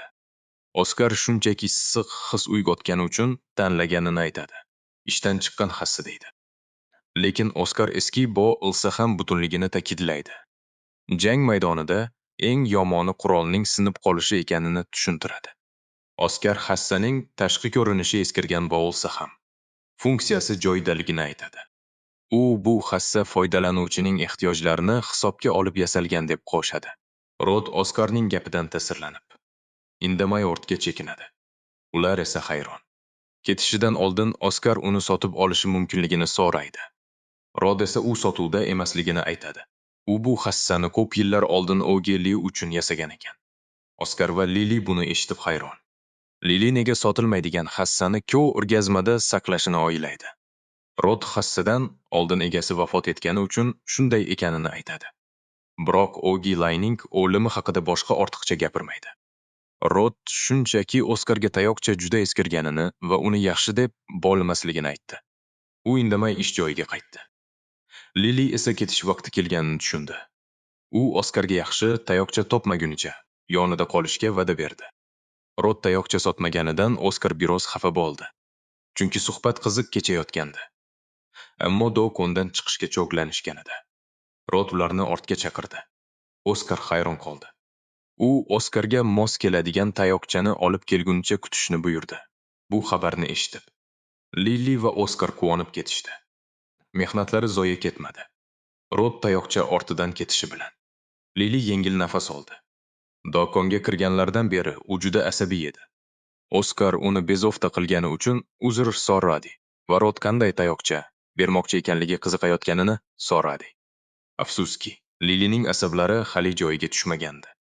U bu sarguzashtdan uncha hayajonlanmadi.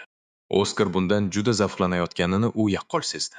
To'satdan Ayan do'konga kirib keldi va ularni ko'rib qotib qoldi.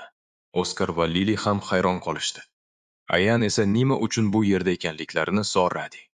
Xonaga noqulay sukunat cho'kdi. Ayan xuddi jangga tayyorlanayotgandek qamchisini qattiq siqdi.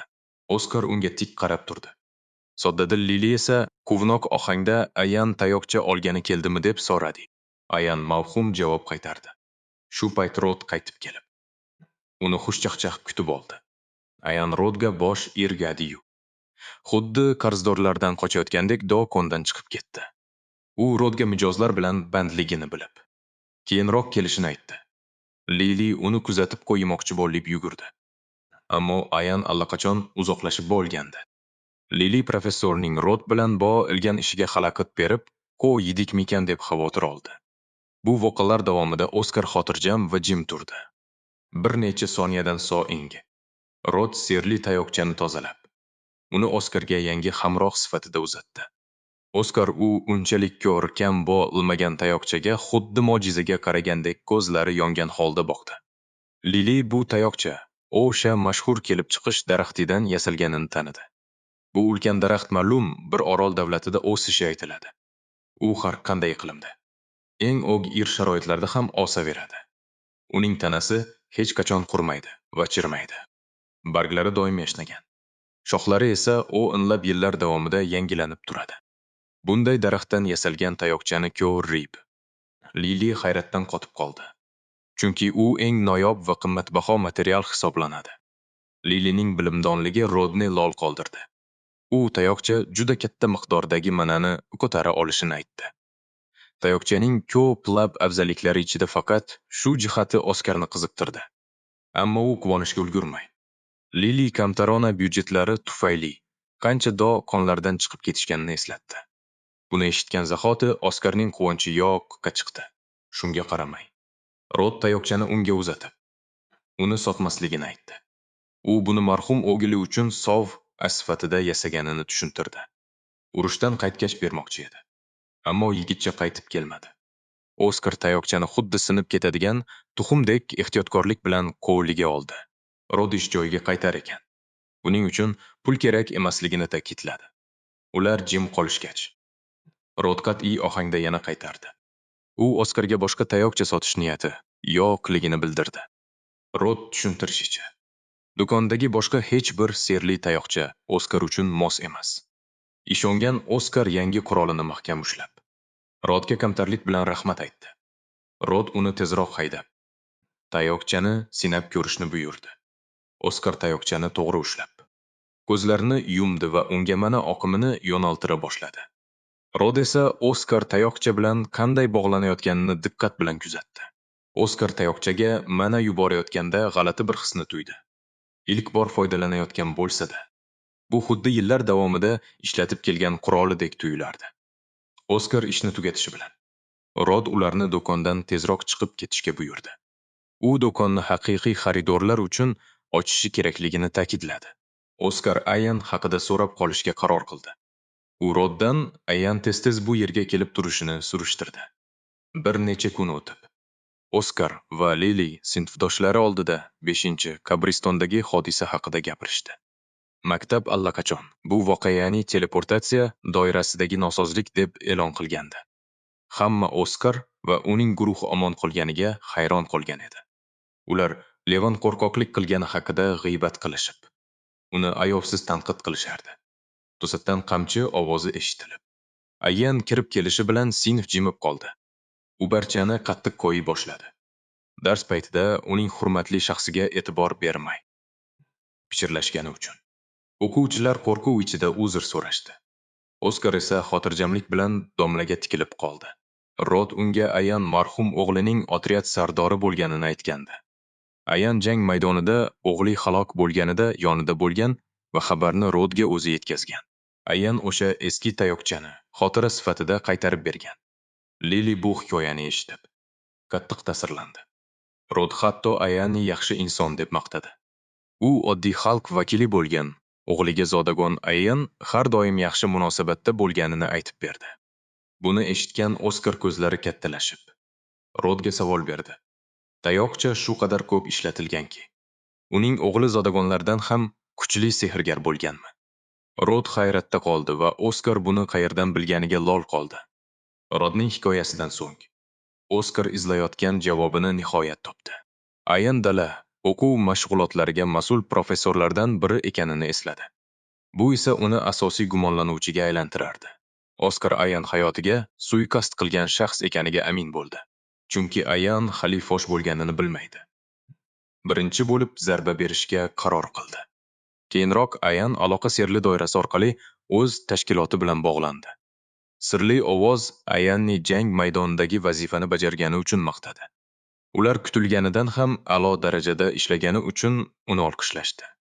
Ovoz yana undan sirli akademiyada ham xuddi shunday natija kutishayotganini eslatdi.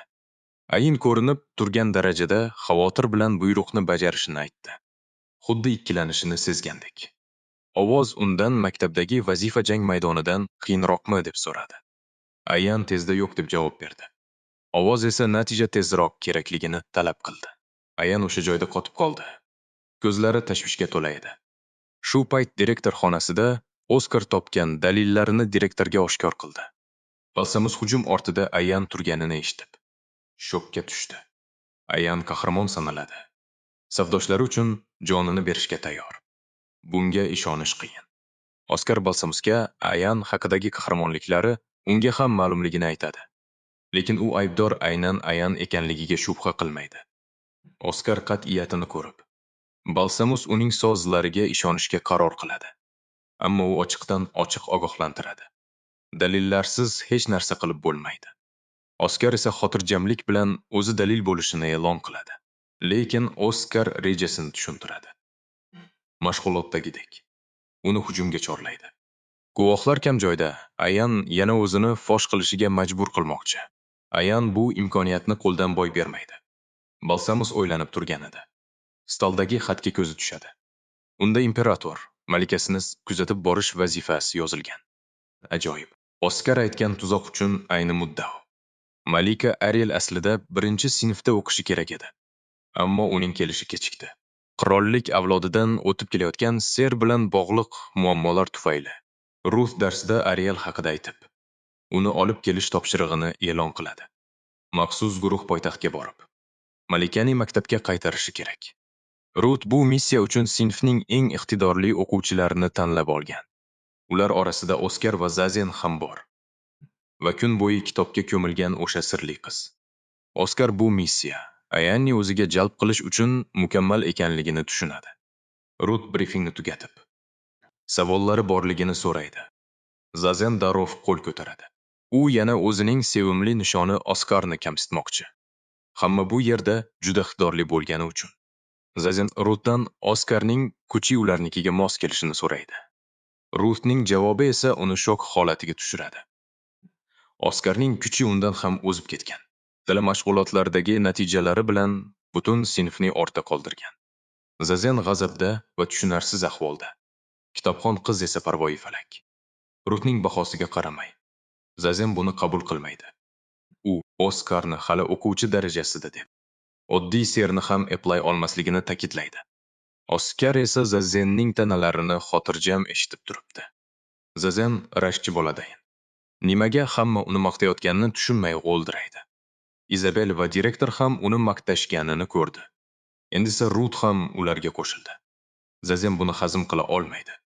Ayniqsa Oskar hamma natijalarni yangilaganidan so'ng. Asabiylashgan Zazen g'azab bilan Oskarni duelingga chorlaydi. Hamma hayron qolayotgan O'sh mashhur kuchini ko'rsatib qo'yishini buyuradi. U shunchaki o'z holiga qo'yishlarini istagan edi. Ruth esa bu missiya barbod bo'lishidan xavotirda. Jamoa o'zini juda erka tutayotgan bolalardek tutmoqda. Tartibni saqlash uchun Ruth duelga rozi bo'ladi va mag'lub missiyadan chetlatilishini aytadi. Ikkilanmasdan. Zazen duelni qabul qiladi. Oskar esa o'rta jim turibdi. Nimalar bo'layotganini anglashga ulgurmay. Oskar o'zi xohlamagan duelda jang maydonida turibdi. Oskarning qo'lidagi hassaga tikilganicha. U hammasi qanday qilib shu darajaga yetib kelganini o'ylardi. U o'zining kimligini o'ylab turganda, Zazen o'zining zodagonlikdagi ustunligini ko'rsatishga oshiqardi. Zazen serli tayoqchasini ko'targan zahoti ser ishlatib, Oskar ustiga ulkan muz parchalarini chaqirdi. U Oskarga qarab, g'azabidan qochib qutula olmasligini baqirib aytdi. Shu lahzada Oskar jangni qabul qilishga ahd qildi. Chunki uning oldida bundan ham muhimroq maqsadlar bor edi. Ayanni yo'lga tushirish uchun bu jangda yutqazish imkonsiz edi. O'zini qo'lga olgan Oskar nihoyat Zazenning jang taklifini qabul qildi. Garchi hamma uni Gilois xonadonining iste'dodli dahosi deb maqtasadi. Zazen hech kim bilmaydigan ichki ishonchsizlik bilan kurashardi. U hech qachon qoniqmaydigan mukammaliyatchi edi. Hamma uni maqtasa ham. Zazen o'z mahoratidan sira ko'ngli to'lmasdi. Muz sergi ixtisoslashgan xonadonlar ichida Galois oilasi eng kuchlisi hisoblanadi. Biroq mukammal akasiga solishtirganda Zazen o'zini hech kimdek his qilardi. Zazen bolaligidan sehrga tug'ma qobiliyatli emas edi. Shuning uchun u hammadan 2 barobar ko'proq mehnat qildi. U atrofidagilarning umidini oqlashni va akasiga yetib olishni juda istardi. Zazen Oskarga qarshi chiqdi. Chunki u Gilot nomiga munosib sehrgar bo'lishni xohladi. Zazen kuchli muz nayzasini otdi. Lekin Oskar ulardan chaqqonlik bilan qochib qutuldi. Zazen hujumdan qochganini tan olib, o'yinni yanada kuchaytirishga qaror qildi. U Oskarni tuzoqqa tushirish uchun kuchli muzlatish serini ishlatdi. Uning harakatlanishdan mahrum qilib qo'ydi. Oskarning qo'li va tayoqchasi muzlab qoldi. Lekin u olov serini ishlatib, Zazenning muzdan ozod bo'ldi. Zazen Oskarning serni bunchalik tez yo'q qilganidan dovdirab qoldi. Ikkalasi bir-biriga tikilib, navbatdagi qadamni kutishdi. Shu payt Ruth jangni uzoqdan kuzatardi. Kitobxon qiz esa burchakda o'tirardi. Bu ortiqcha erkaklar musobaqasiga umuman qiziqmasdi. Jang davom etar ekan. Ruth Oskarning olov bilan o'ralib muzni parchalaganidan hayratda qoldi. U Oskarning harakatlariga e'tibor qaratdi. Uning harakatlari xuddi janglarda ko'p qatnashgan odamnikiga o'xshardi. Biroq kuzatuvlaridan so'ng u Zazenning mana sig'imi Oskarnikidan kattaroq deb o'yladi. Oskar Zazenning kuchidan yengilishiga ko'p qolmagandi. U o'ylaganidek. Oskar tez orada Zazenning muz nayzalari bilan o'rab olindi. Zazen g'alaba qozonganiga ishonchi komil edi.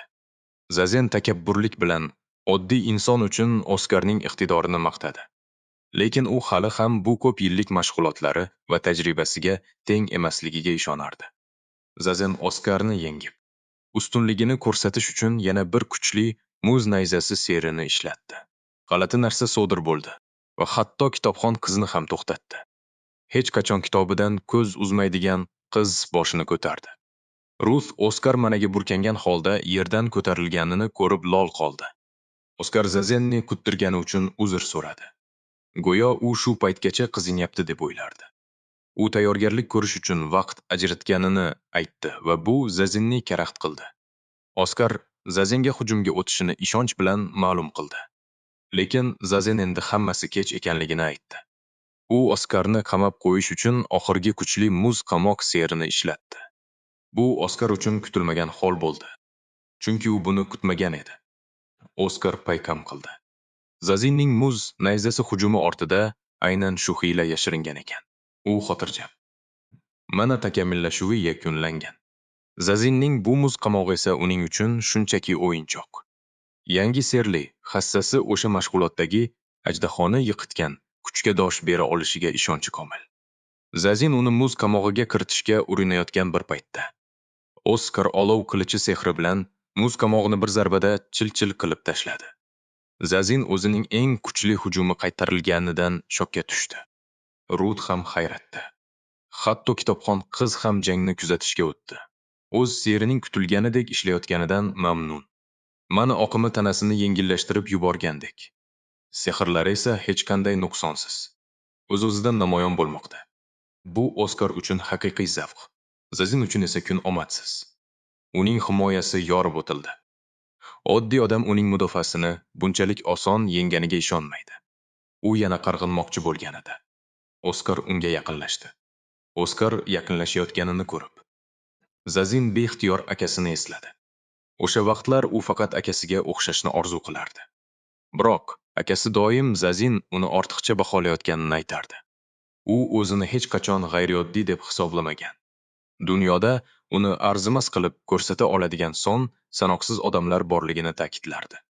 Endi esa qarshisidagi Oskarga qarab, Zazen akasi nimani nazarda tutganini tushundi.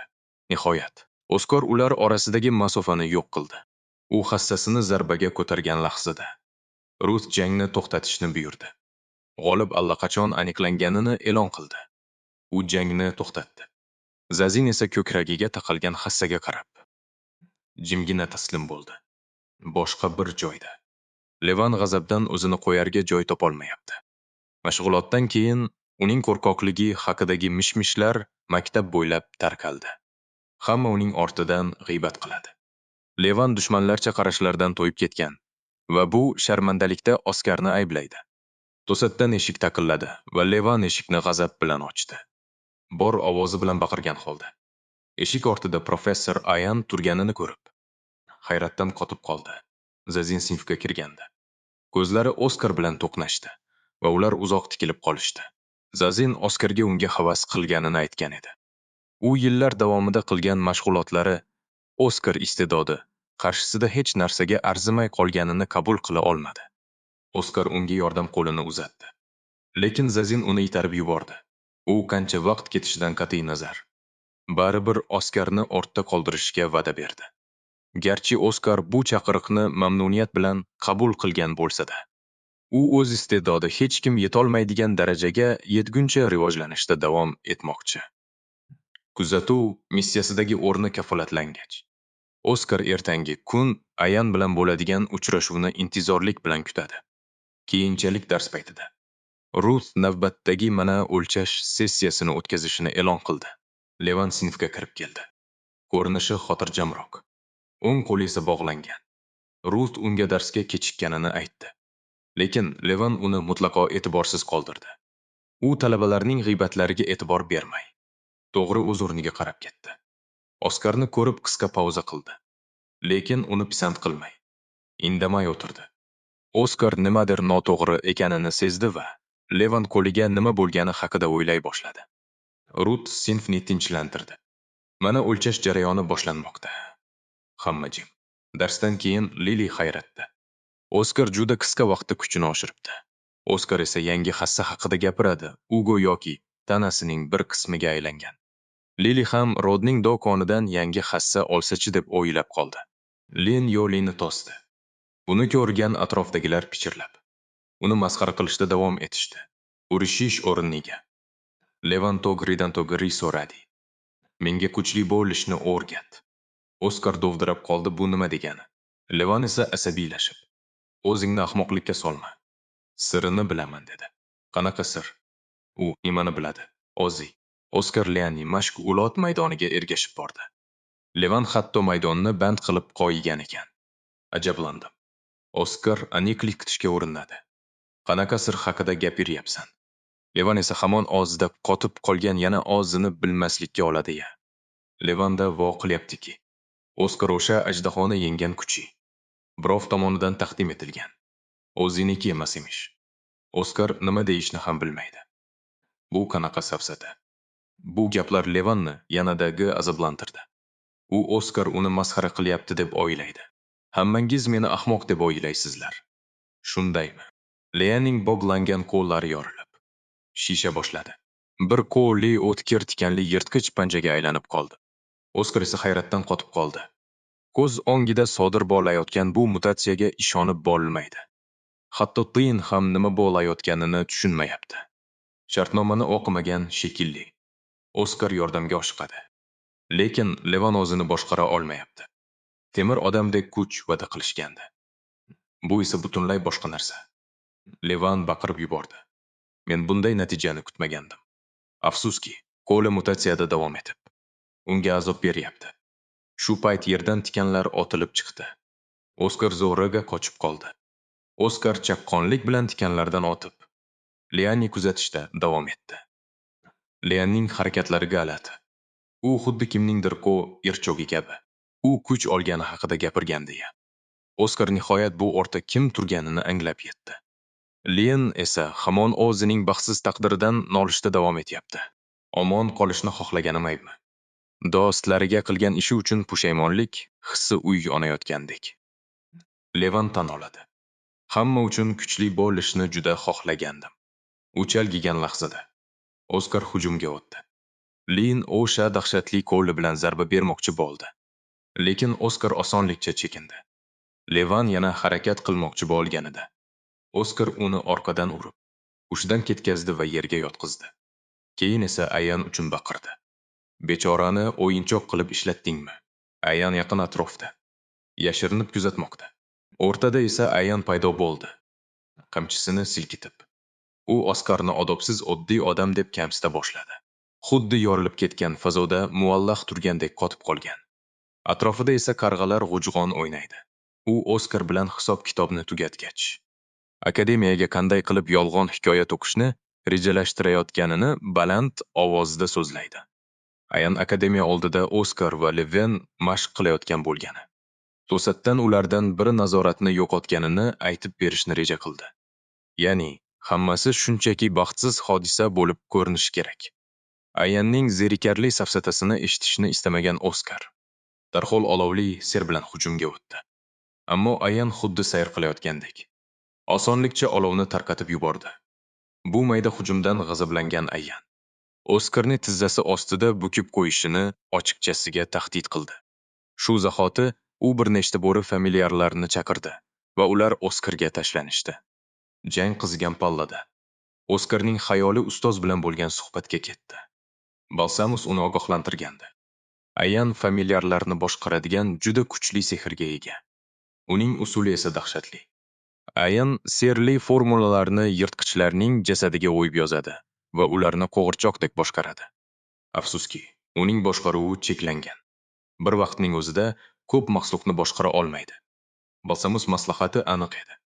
Ayanni emas. Avval familiarlarni yo'q qilish kerak. Balsamus Oskarni doimo hushyor bo'lishga chaqirgan. Chunki Ayan afsonaviy sehrgarlar darajasida. Uning hiylari tugamaydi. Balsamus uni Ayan bilan yolg'iz qolmaslikka chaqirgan bo'lsa-da, Oskarning boshqa iloji yo'q edi. Aslida u Balsamus bilan hamkorlikda reja tuzmoqchi edi. Ayniqsa kuzatuv vazifasi paytida. Ammo Ayan bunchalik tez harakat qiladi deb o'ylamagandi.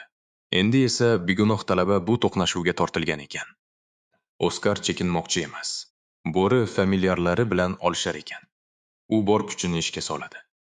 Levinning jon achchigidagi qichqirig'i Oskarning qulog'i ostida jaranglaydi. Shu dard bilan tishini tishiga qo'ygan Oskar kuchli olovli sehrni ishga solib, familiarlarni kulga aylantirdi. Oskarning yuzidagi g'azabni ko'rgan Ayan bu qahrning sababini kinoya bilan so'radi.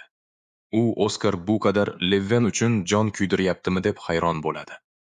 Oskar Levinning ahvoli uchun g'azabda ekanini tan oladi. Lekin Ayan faqat kuladi. U Oskarga bir haqiqatni eslatadi. Ular shunchaki bir martadala mashqlarda sherik bo'lishgan.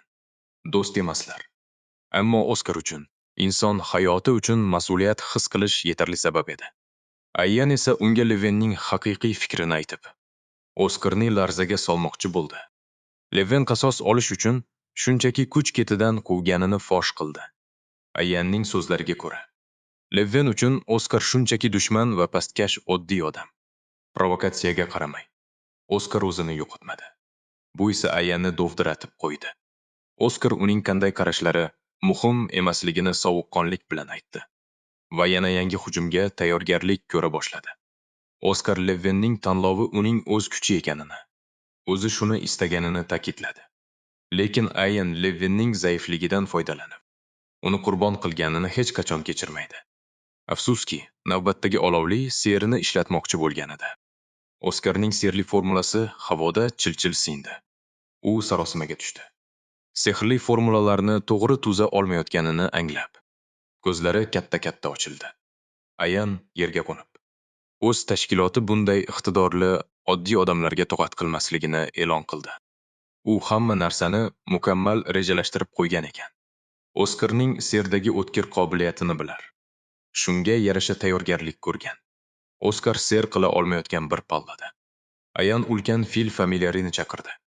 Oskar vaziyatni sinchkovlik bilan kuzatib, oxiri bir qarorga keldi. Nihoyat tushundim. Ayanning jonzotlari barcha manamni sorib, serimni tosib kelgan ekan. Vaziyat o'ta og'ir. Lekin Oskar xotirjam. Ayanga tayyor bo'lib kelganini eslatib qo'ydi.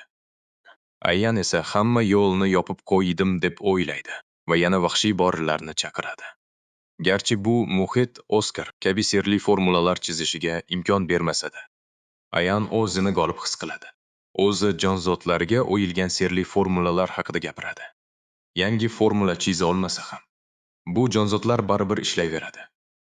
Ayan Oskarni o'rab olib, uni o'tmishdagilar oldiga kuzatib qo'yishga qaror qildi. Maglubiyatga yaqin turgan bo'lsa ham, Oskar bu umidsiz vaziyatda ham o'zini g'oyat xotirjam tutadi. Shu payt u iste'dodli sehrgarlar nega Ayandan oson maglub bo'lganini tushunib yetdi. Oskar gap shunchaki kuchda emasligini angladi. Ular qo'rquv va umidsizlik domiga tushib qolishgan ekan. Rodning O'Gilayning sirli tayoqchasi esiga tushib, Oskar ko'ksini changalladi. Boyaqish bola jonzotlar qurshovida sehridan ayrilib, qanchalar qiynalganini tasavvur qildi. Butunlay ojiz qolgan damlarini o'yladi. Oskarning ko'zlarida endi qat'iy qaror bor. U jang uchun shaylandi. Ayanga kim bilan o'ynashayotganini ko'rsatib qo'yish vaqti keldi. Ayni paytda direktor idorasida Ruth hujjatlarni olib kirib keldi. Ruth hammasi topshiriq bilan bog'liqmi deb qiziqdi. Balsamus malikaga ziyon yetmasligi uchun hamma narsani nazorat qilish kerakligini aytdi. Hujjatlarni ko'zdan kechirar ekan. Talabalar mashg'ulot maydonchalaridan foydalanish uchun o'tgan yilgiga qaraganda ko'proq ariza berganini ko'rdi. Ruth esa buni shunday izohladi. Bu talabalarning qanchalik tirishqoqligidan dalolat beradi. Shu onda u muhim gapni aytib o'tdi. Levan va Ayan birga shug ullana boshlashgan. Buni eshitgan Balsamusning ko'zi oldida hammasi oydinlashdi. Jang maydonida Oskar Ogrikli haqiqatni tushunib yetdi. Bu la'nati jonzot faol ekan. Yangi sirli formulalar yaratishning iloji yo'q-ku. Lekin u muhim narsani payqab qoldi. Jonzot chaqirish serining o'zi hamon ishlab turibdi. Demak, sirli formulani namoyon qilishning boshqa yo'li ham bor. Oskar nima qilishni o'ylayotgan edi? Jonzotlardan biri orqadan hujum qildi. Maxluq uning chap qo'liga yopishdi. Ayan esa ish bitdi deb o'yladi. Oskar esa taslim bo'lish niyatida emas. Ko'zlarini yumdi. U ulkan olov o'qini yuborib, ham jonzotni, ham Filsimon Maxluqni kuydirib tashladi. Ayan esa shokda. Bunday vaziyatda ser ishlatgani uchun u Oskardan qanday qilib bunga erishganini so'raydi. Oskar jonzotning tanasidagi sirli formulani ko'rganini aytib, uni karaxt qildi. Demak, havo bilan aloqa qilmasa, serni ishlatish mumkin ekan. Oskarning chap qo'li qonga belangan. Ayan esa formulani ko'ra olganiga ishonmay, hayratdan qotib qoldi. Ayan sirli tayoqchasiz buni qanday qilganini so'rab baqirdi. Oskar esa tayoqchasiz ham formulani yaratishi mumkinligini aytib o'tdi. Ayan bunga ishona olmay, tergab o'tgan holda qarab qoldi. Oskar shunchaki barmoqlari bilan shunchalik kuchli ser ishlatayotganiga ishonish qiyin. Oskar hujumga o'tishga tayyorlanmoqda. Lekin Ayan taslim bo'lishni istamay, bor kuchini to'plab, sirli doiralarni ishga soladi. Biroq bu foydasiz. Chunki Oskarning sof olovi hamma narsani kul qilib tashladi. Ayan o'z serining mag'lubiyatini ko'rib, sarosimaga tushib qoldi. U bunga ishona olmaydi. Axir u tajribali sehrgar. U Oskarni o'z haqiqiy kuchini yashirganlikda ayblaydi. Shunda ham u Oskar bu hujumni qayta qila olmasligiga amin. Lekin Oskarning javobi qisqa. Ayan sinchiklab qarasa, sirli tayoqchasi shikastlanganini tushunadi. Bu esa uning butunlay kuchsiz qolganini anglatadi. Uni qo'rquv chulg'aydi. Oskar esa tayoqchasiz qancha vaqt chidashini so'raydi. Ayan nomusni yig'ishtirib, Oskardan rahim so'rab tiz cho'kadi. U Oskarni bezovta qilmaslikka va hamma narsani aytib berishga va'da beradi. Hatto unga sehrgar shogirdi darajasini olishga tavsiya berishni ham taklif qiladi. Bu esa sehrgar uchun eng katta e'tirof hisoblanadi. Lekin Oskar bu takliflarga uchmaydi va uning gapi tugaganini so'raydi. U Ayanni o'ldirmoqchi emasligini, balki barcha qilmishlarini tan olishini istaydi. Shu zahoti Ayan fil ko'rinishidagi yordamchisiga qarab yuguradi. Oskarga yutqazmaslik uchun oxirgi chorasini ishga solmoqchi. U Oskarni shunchaki oddiy fuqaro deb ataydi. Ayan o'zi va fil yordamchisini qamrab oluvchi oxirgi sirli doirani faollashtiradi. Bu ser darhol uni yordamchisi bilan birlashtira boshlaydi. Oskar bu dahshatli holatni hayrat bilan kuzatib turibdi. Atrofni vayron qiladi va Oskarni chekinishga majbur qiladi. Oskar uning aqli butunlay ketganini tushunib yetadi. Oskar uni to'xtatish uchun bor kuchini ishga solmoqchi bo'lganida, to'satdan shamol to'sig'i paydo bo'lib, Ayanni qopqonga tushiradi. Direktor yuqoridan tushib kelib, vaziyatni o'z nazoratiga oladi. U Oskarning yaxshi ishlaganini aytib maqtaydi. Lekin qolganini o'zi hal qilishini aytib, uni chekinishga chaqiradi.